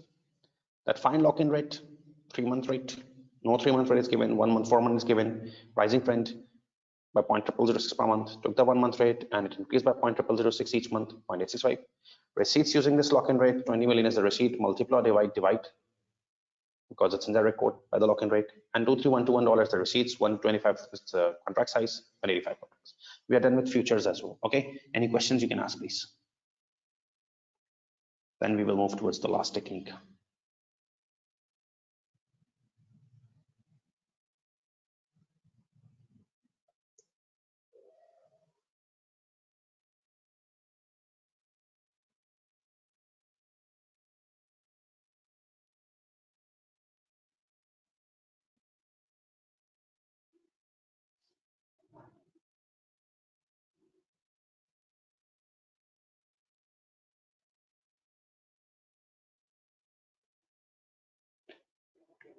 In futures, you have to ignore the material stuff, no unhedged and overhedged, but in options, we will cover that. In futures, you can ignore. Saifur Rahman, Rahim, it's just because the marking scheme says you need to have the contract. So if 23121 is the receipt and 125 is the contract size, you can say, I need 185 contracts.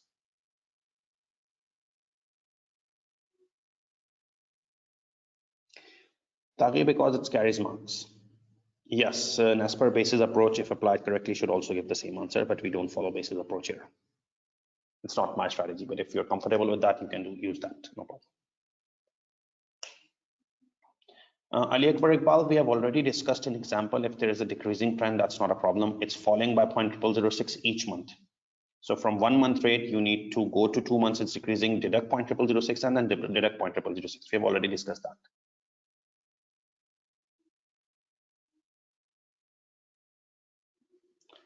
Almir Hassan Ali, examiner's approach is never fixed. You can go in some questions and say he used basis approach. In some questions, you can say use this approach. Both are acceptable. No need to worry about that.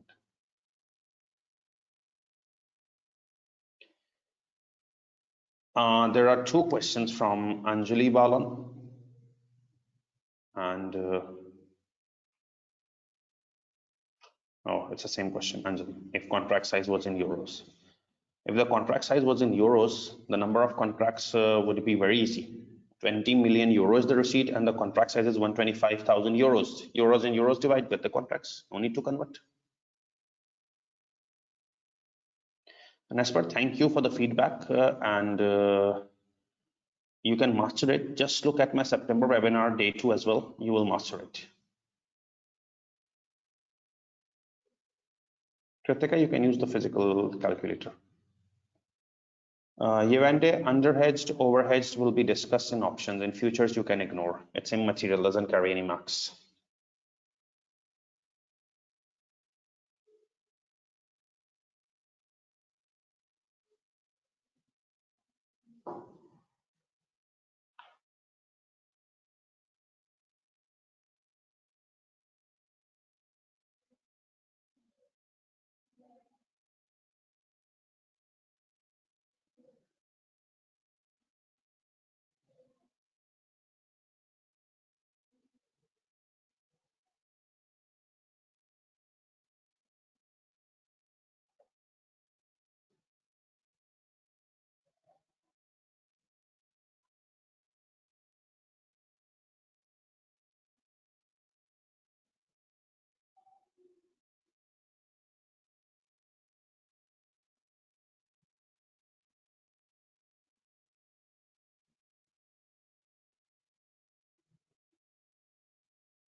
Shalima, in the exam software, if you can look at the left where my mouse is, the symbol is given, you click here and it will give you dollar, euro, pound, yen. You can insert whatever symbol you like.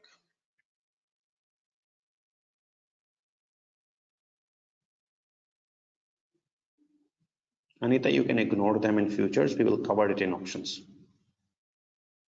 Taki, I have already answered you. Number of contracts are not calculated or required to be calculated in real world, but in exam they carry marks. Therefore, you have to continue.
I think some of the students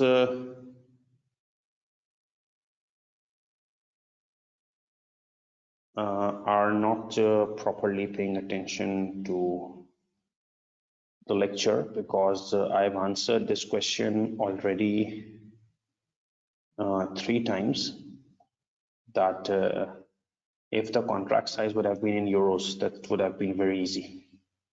It's just a simple thing. Euro 20 million is the receipt, and euro 125,000 had been the contract size. Just directly divide to get the contracts.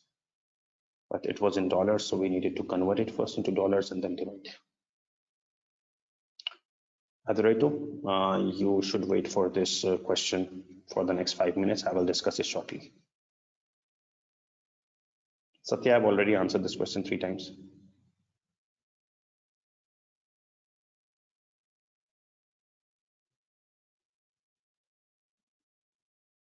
Ambika, interest rate hedging is to be discussed tomorrow.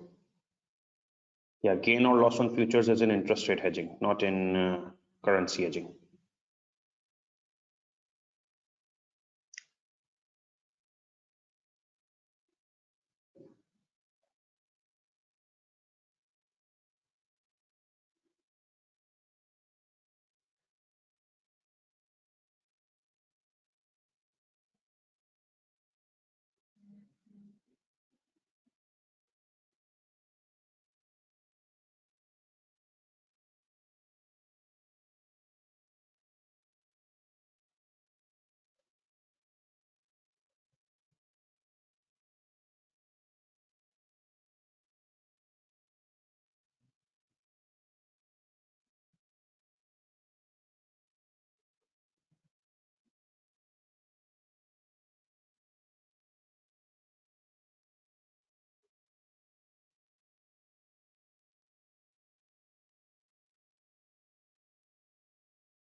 Tavanna, you are saying we are looking at the ACCA marking scheme and there is overhedged mark available as well.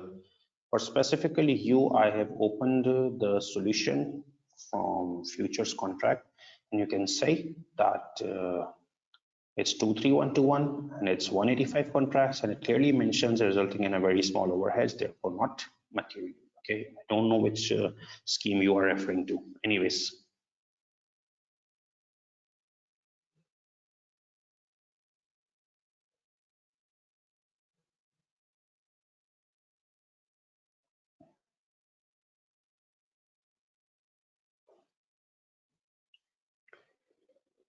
let's just move to currency options now.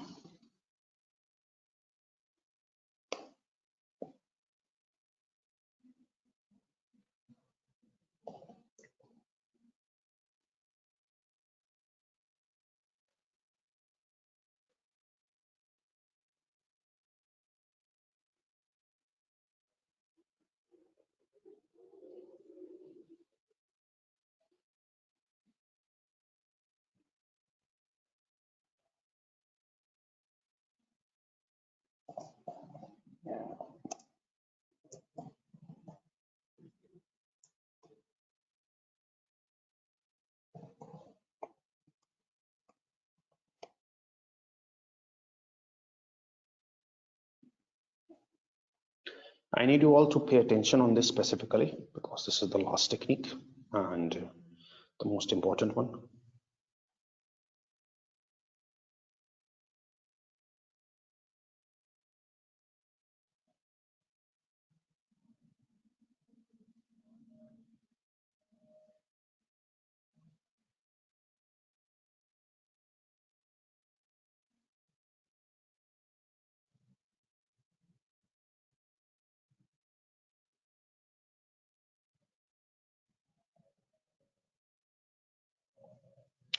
There are some students messaging questions on the WhatsApp, so please during the class only answer questions, only ask questions on that question tab. I'm replying to one student, but please don't send the questions on WhatsApp.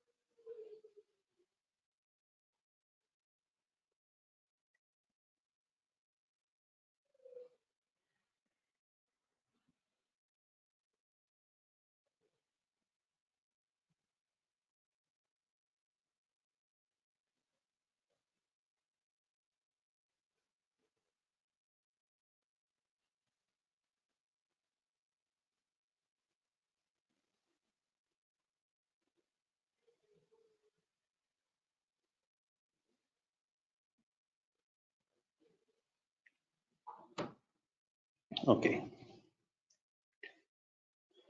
Now currency options. So firstly, it's a case of receipts or payments. So reply is it's a case of receipts. So you know the formula for total receipts is expected receipts in our currency using exercise price plus unhedged receipts minus premium pay. Okay, I just told you that this is the formula of receipts. It's expected receipts in our currency using exercise price plus unhedged receipts minus premium pay. Okay, we will compute all of these things shortly. Okay, and then we can just recommend them which is the strategy best, because once we solve all three, we will be in a position to address that.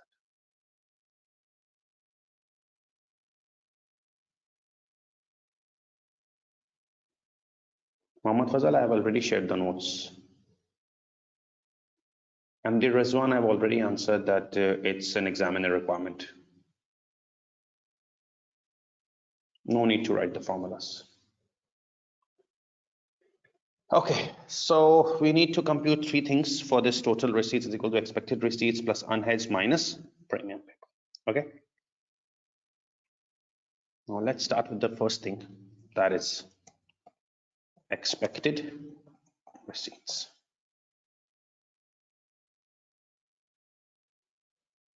Now the formula of expected receipts is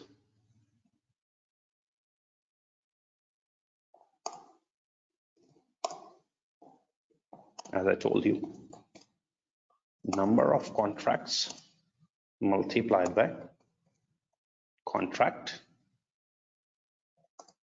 size. See, I made you write the formulas. The formula for expected receipts is number of contracts into contract size. Okay. And how do you compute the number of contracts? It's expected payment or receipt in foreign currency divided by exercise price over contract size. Okay, so let's just do it.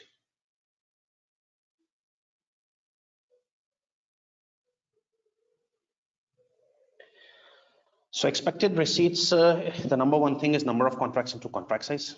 And number of contracts is calculated as a formula, expected receipt or payment in foreign currency over exercise price divided by contract size. Let's start.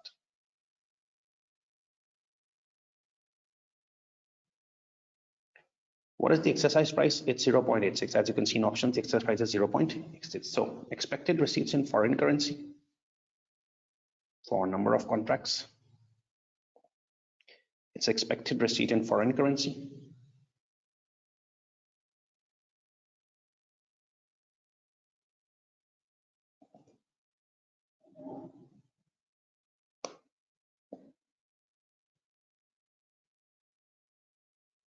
Euro.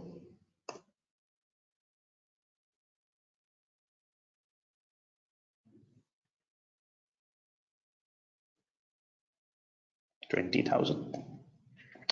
divided by exercise price.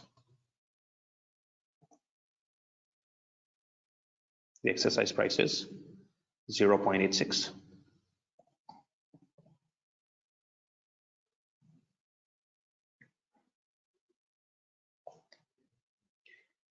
Divided by contract size. So contract size is $125 because I'm dealing 1,000. This is for number of contracts. So this gives us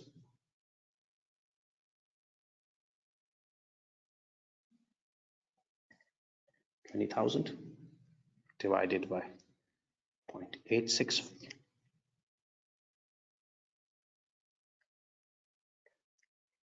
divided by contract size.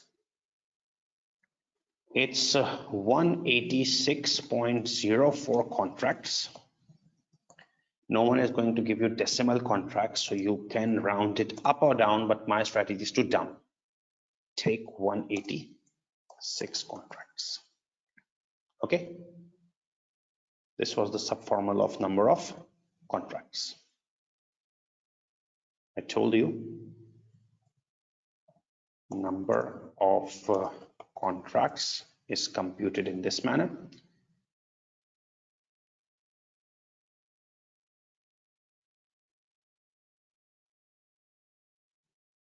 It's expected receipts in foreign currency over exercise price that's given divided by contract size, 186.04 contracts. If you will do it 187, that will be overhedged. That's also allowed, but my strategy is to underhedge, reduce the decimal figure, round down. So 186.04 contracts or 186 contracts. This is the number of contracts. Okay. Now you get the expected receipts as follows.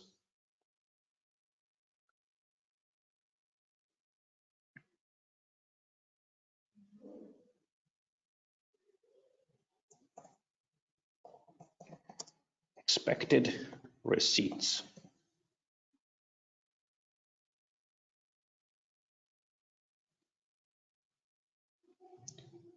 It's basically number of contracts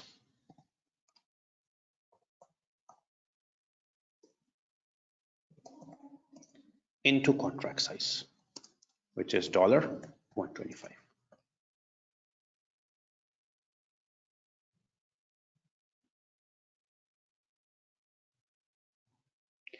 $23250.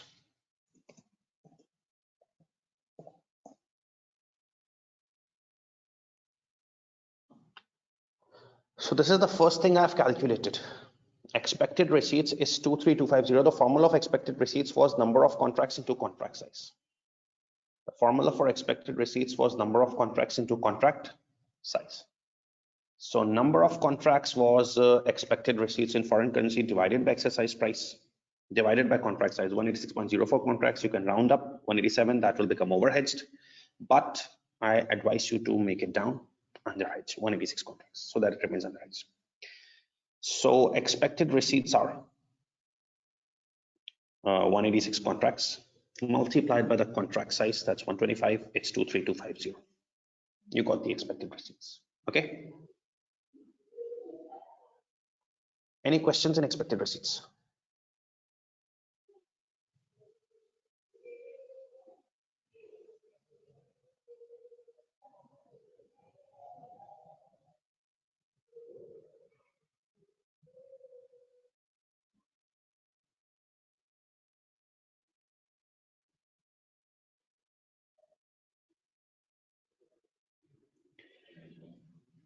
Okay, after that, the second thing which we have to do is to find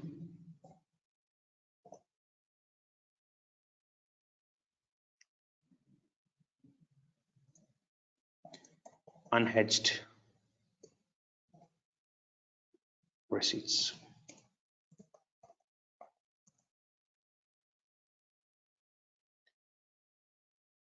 Now remember the formula of unhedged receipts. I told you at the beginning the formula of unhedged receipts. Here it is. Expected receipt in foreign currency minus number of contracts into contract size into exercise price. Okay. So it's expected receipt in foreign currency minus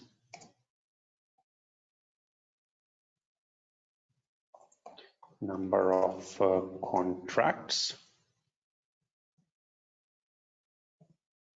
into contract size into exercise price. Okay, so it's expected receipt in foreign currency minus number of contracts into contract size into exercise price. Now listen to this carefully. Okay, I'm finding unhedged receipt. How much is the expected receipt in foreign currency?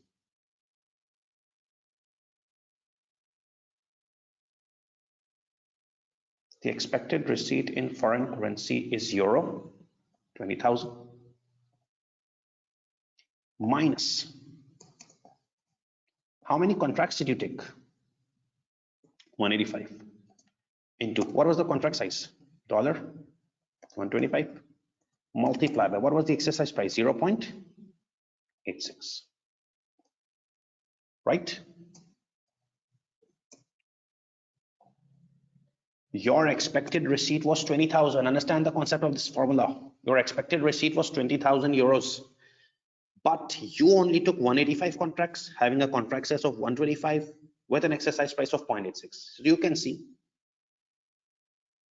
20,000 was the receipt, but you only took 185 contracts at 125 price at 0.86 exercise price. So you were only able to hedge 19,887 through this. So you were expecting 20,000, but you were only able to hedge 19,887 with 185 contracts, 125 contract size, 0.86 exercise price. So whatever is left, that's unhedged. 112.5 euros remain unhedged. 112.5 euros remain unhedged.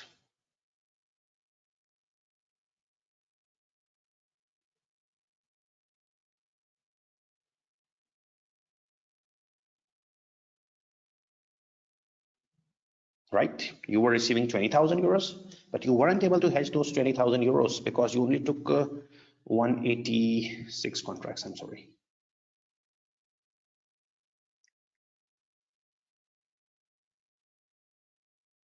It's 1,995.5 euros. Sorry.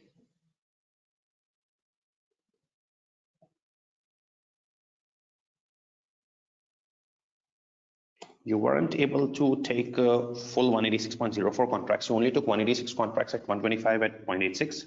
So 20,000 euros was the receipt, but you were only able to hedge 1,995 through this. So 5 euros remain unhedged. And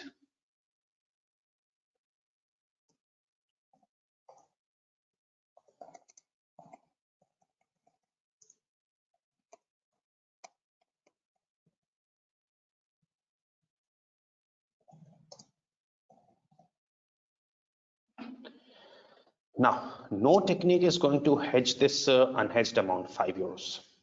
So there is only one technique, forward exchange contract. You will hedge this 5 euros through forward exchange contract. Okay.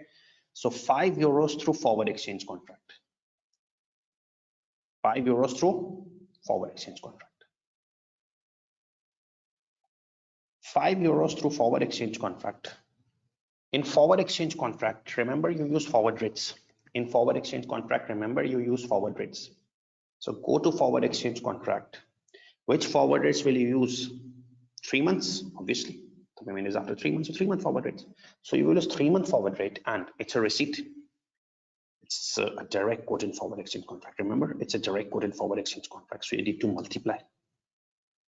And receipt selling rate in direct quote lowers the selling. You need to multiply it at 1.1559.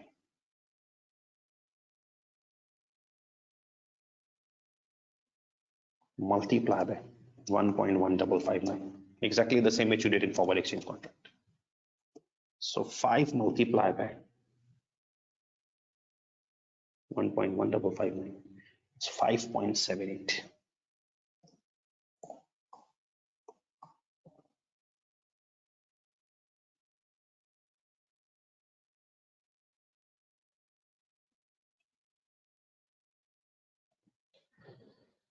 Now, why did we multiply this in option? This was an indirect quote. Yes, in option, it's an indirect quote. In indirect quote, we divide, but this unhedged is being hedged through forward exchange contract. This unhedged is being hedged through forward exchange contract. So in forward exchange contract, the quote is direct. You apply this €5 receipt through forward exchange contract. It's a direct quote. It's multiply. Lower selling, higher buying receipt. Selling rate 1.1559. It makes 5.78. So you have done two things. Expected receipts through the formula. It's 23250. And unhedged through the formula, but it was hedged through forwards. Okay. Any questions up till now?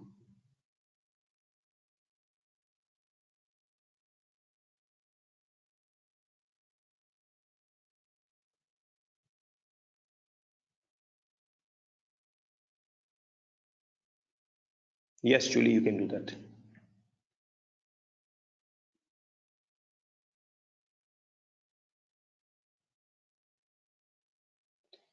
I told Ayuni that whatever is unhedged, because of standardized contract size, no technique hedges this, neither futures, neither options, because they've standardized. So this unhedged petty amount will only be hedged through forward exchange contract.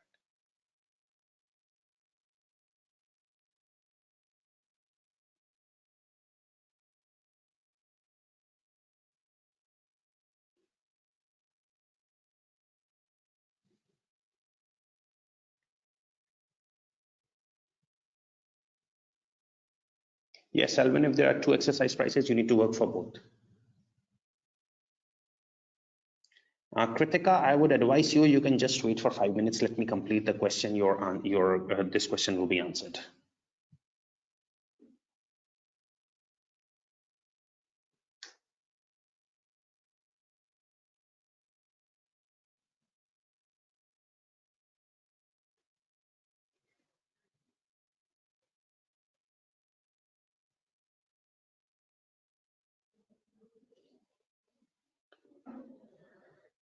As you can see in this question, only one exercise price was given. 0.86. If two are given, you need to work on two. In the September webinar, I did a question where two exercise prices were given. You need to use both. Here is one given, we need to use one.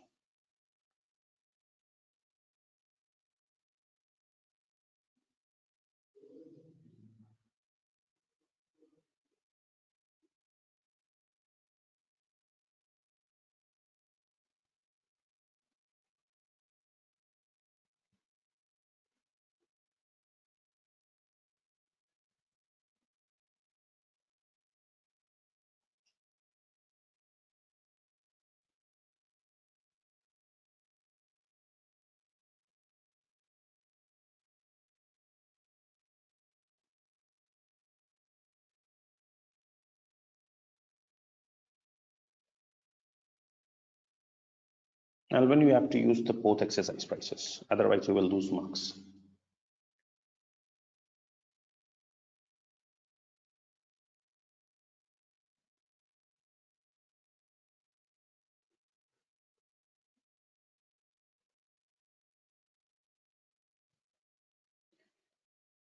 Maureen, when 186 contracts are multiplied by 125, it's dollars. But when it is multiplied by the exercise price, it's converted into euros.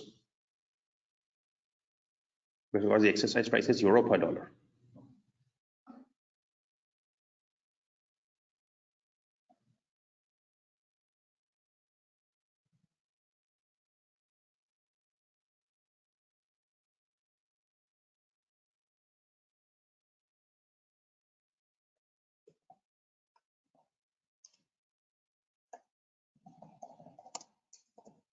Number three thing which we have to find is the premium payable.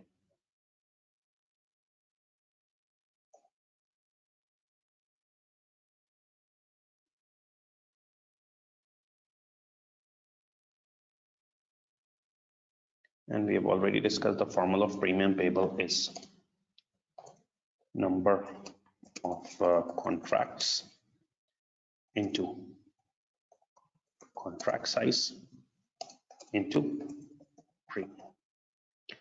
Now, we all know that number of contracts are 186. Listen this carefully. This is the last thing. We all know number of contracts are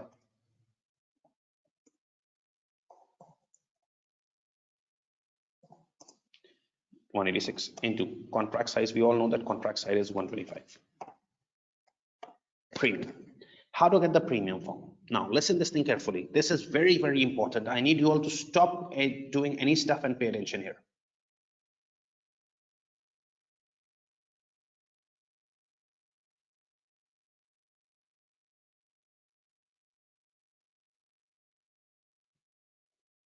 Now number of contracts are 186. Contract size is 125. We all know this.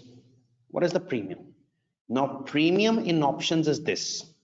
You see what is mentioned as 0.0255, 0.0290, 0.0267, 0.0319, which is mentioned calls and puts in front of the exercise price. This is the premium.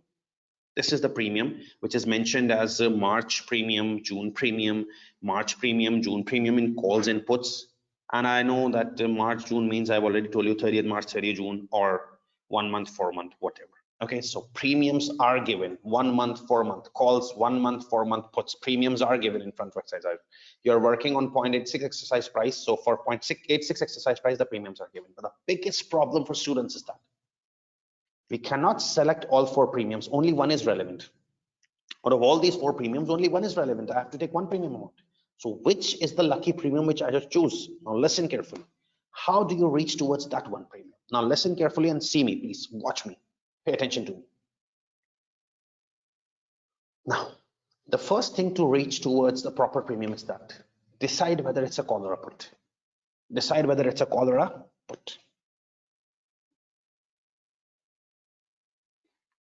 Sir, you taught us that it's a receipt case. In receipt, we have to sell currency. Use put option. You are 100% right. It's a receipt case. In receipt, we have to sell. It's a put option. And had it been a payment case, we have to buy currency call option. You're right. In receipt, put option. In payment, call option. But listen this carefully. You cannot rote learn anything in AFM. You have to understand the concept. I am in US. Lirio is in US. Listen this carefully. It's very important. Lirio is in US. Home currency is $1. It is receiving 20 million euros. It is receiving 20 million euros. Look at me. It wants to sell euros. It is receiving 20 million euros, so it will sell euros. Sell euros means it will use a put option. Sell euros means it will use a put option. They went to the money changer who is offering this options contract at the bank and saying, we are receiving 20 million euros. We need to sell it. Give us put option for euros. He says, sorry, I am offering contract size in $125,000. I am offering contract in dollar. I'm not offering contract in euros. I'm offering contract in dollars. So you are receiving 20,000 euros. You need to sell euros in US. Take a put option for euros. But the money changer or bank isn't offering contract in euros. They're offering in dollars. So see in US, selling euros means not returning empty-handed. Selling euros means taking dollars. And taking dollars means buying dollars. If he is giving contract size in euros, you need to sell 20,000 euros, take put option. But since the contract size is in dollars, selling euros means buying or taking dollars. So since you are buying or taking dollars, not buying or taking euros, you are buying or taking dollars. Buying dollars means you will take call option for dollars in this question. Now this just breaks all the previous things that student was thinking that I can rote learn in receipt always put option, in payment always call option. Wrong. It is right in 90% scenarios that in receipt you sell put option, in payment you buy call option, but it entirely depends on the contract size. Many students were asking question in advance. I am repeating them again. Had this contract size been euro 125,000, the money changer was offering contract in euros. I'm receiving 20,000 euros. I need to sell euros, and sell euros means I need to take put option for euros. I would have taken put option in this receipt case. The money changer is offering contract in dollars. Selling euros means taking dollars, buying dollars. I won't return empty-handed. Sell euros, take dollars. Since I'm taking or buying dollars, he's offering contract in dollars. I'm taking dollars, call option. Similarly, don't rote learn that in payment we will always take call option. Let's suppose I'm in Pakistan. Please pay attention. This is a very important concept. I'm in Pakistan. My local currency is Pak rupees. I need to pay someone $1,000. If I need to pay someone $1,000, I need to buy dollars. And buying means I will take call option for dollars. I go to the money changer.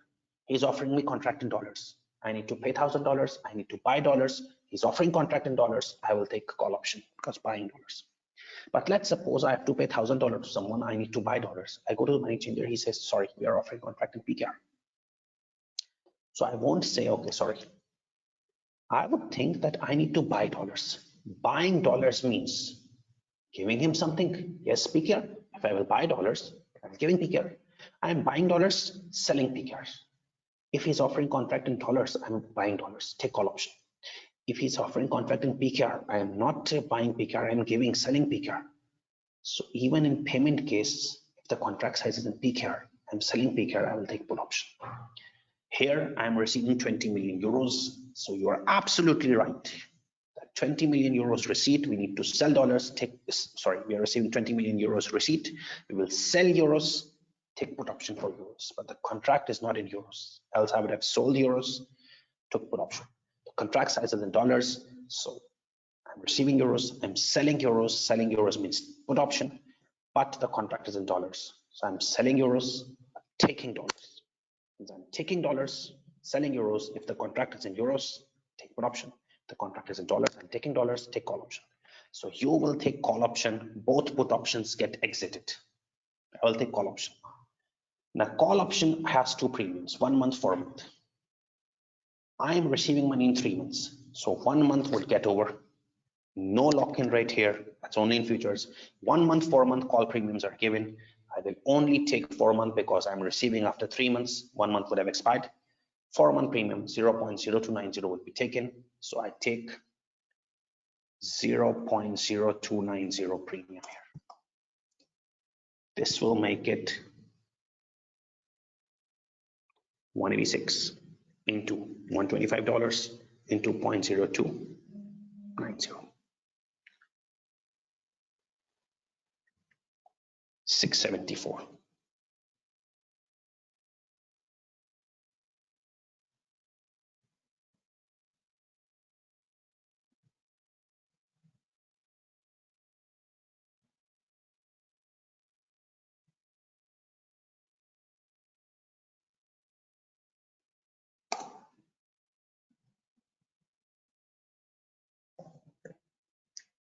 $674.25. This is the premium, okay? And this premium has to be paid immediately. So this premium 674.25 euros has to be paid immediately. Immediately means how will you convert this? Euro 674.25.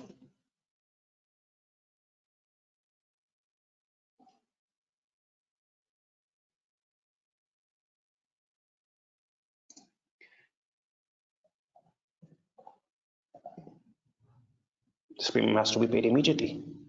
You have to pay 674.25 premium immediately. So in immediate, what rates do you use?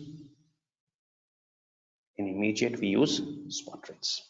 In immediate, we use spot rates.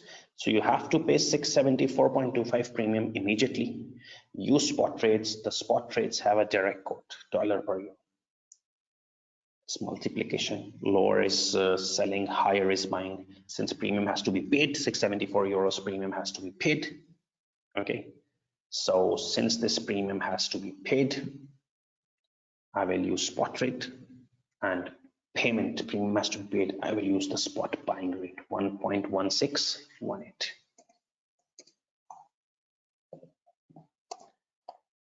This makes it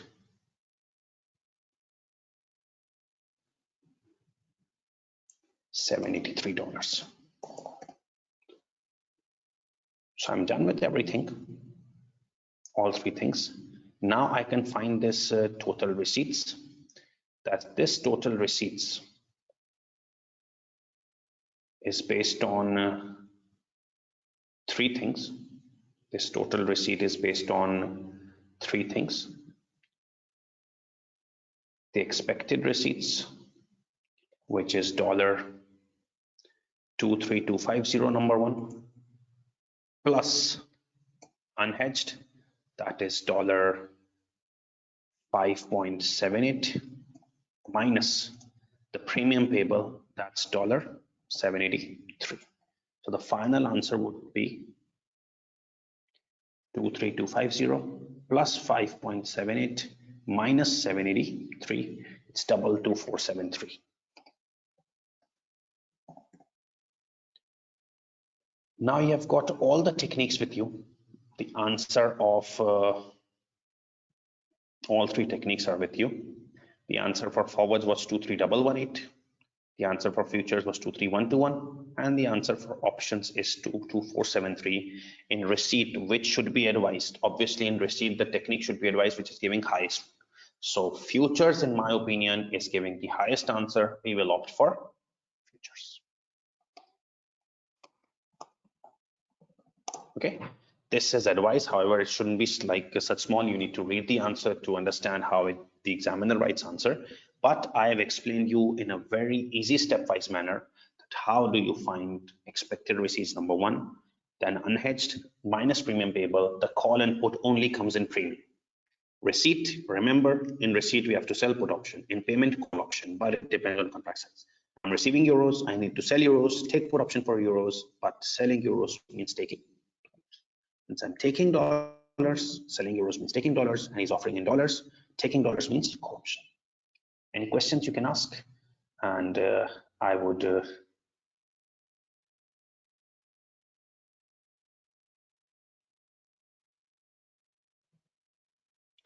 advise you all that once you are willing to adopt this method, then in September webinar I taught one question which is like this. So if you're willing to adopt this method, you need to view that video as well, so that the grip is increased.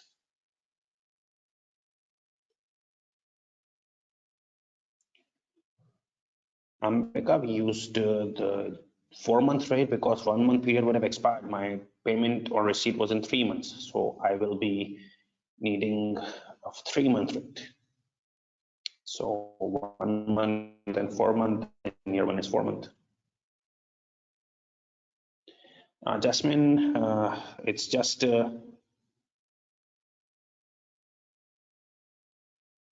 due to thousands or millions. So I don't think the first 4 figures are correct, 2312. So that's fine. No need to worry about the answer then. Balaj, I've told that there's no need to write the formulas. Musa, you can use any two which is falling in the middle of your desired one. Yes, are unique, perfect.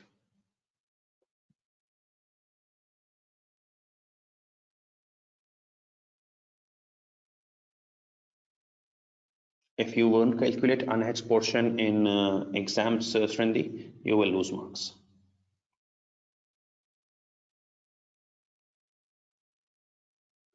Okay, Balaj, for you, we are repeating this, that since we are receiving 20 million euros, so in receipt we take put option.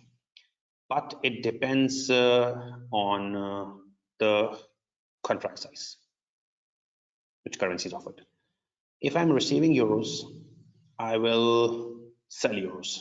Sell euros means take put option of euros. If money changer is offering option in euros, I will take sell euros, take put option. But selling euros means taking dollars. In US, selling euros means taking dollars.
So the only basic issue regarding this is that you have to clearly understand which currency we are dealing it in options.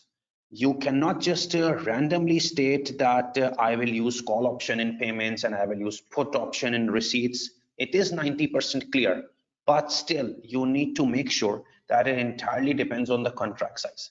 If the contract size, I need to pay someone 1,000 euros, I need to buy euros, take call option for euros, but buying euros means selling dollars. The contract is in dollars, I'm selling dollars, take put option. But if the contract is in euros, I'm buying euros, take call option. Okay, so Just take the questions.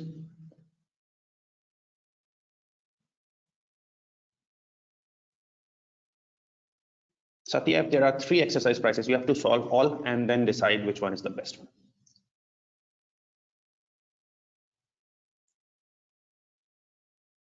I've already provided a WhatsApp number multiple times. I'm sending that again.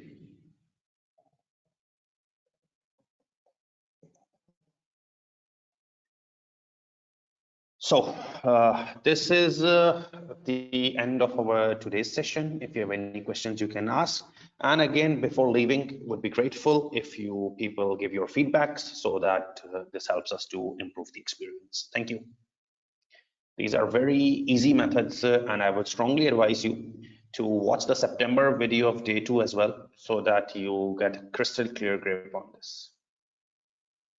I'm waiting for the feedback, please, and request to all you, please give the feedback and then go.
Satya, I've answered your question 3 times, that if there are 3 exercise prices as well, you need to solve all 3, decide which is the best one among them, and then decide after comparing with other techniques.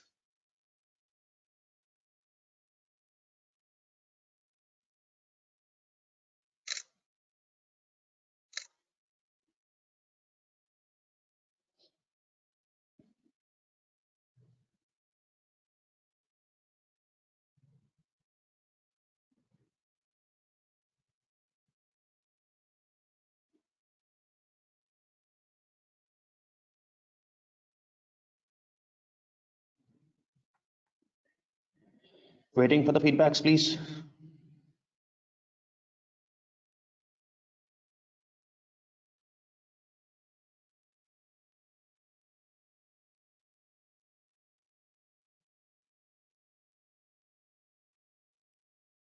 Bharati, you can contact me through WhatsApp.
Yes, Anjali, I'm not teaching anything else. So after feedback, you can leave.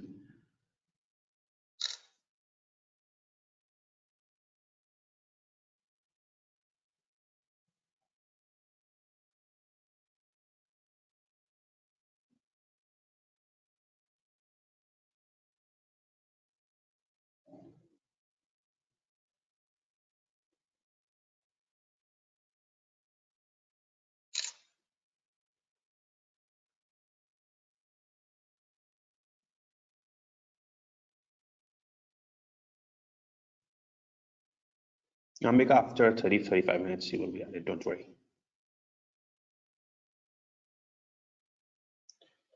Okay, so then let's end the session and we will see you tomorrow.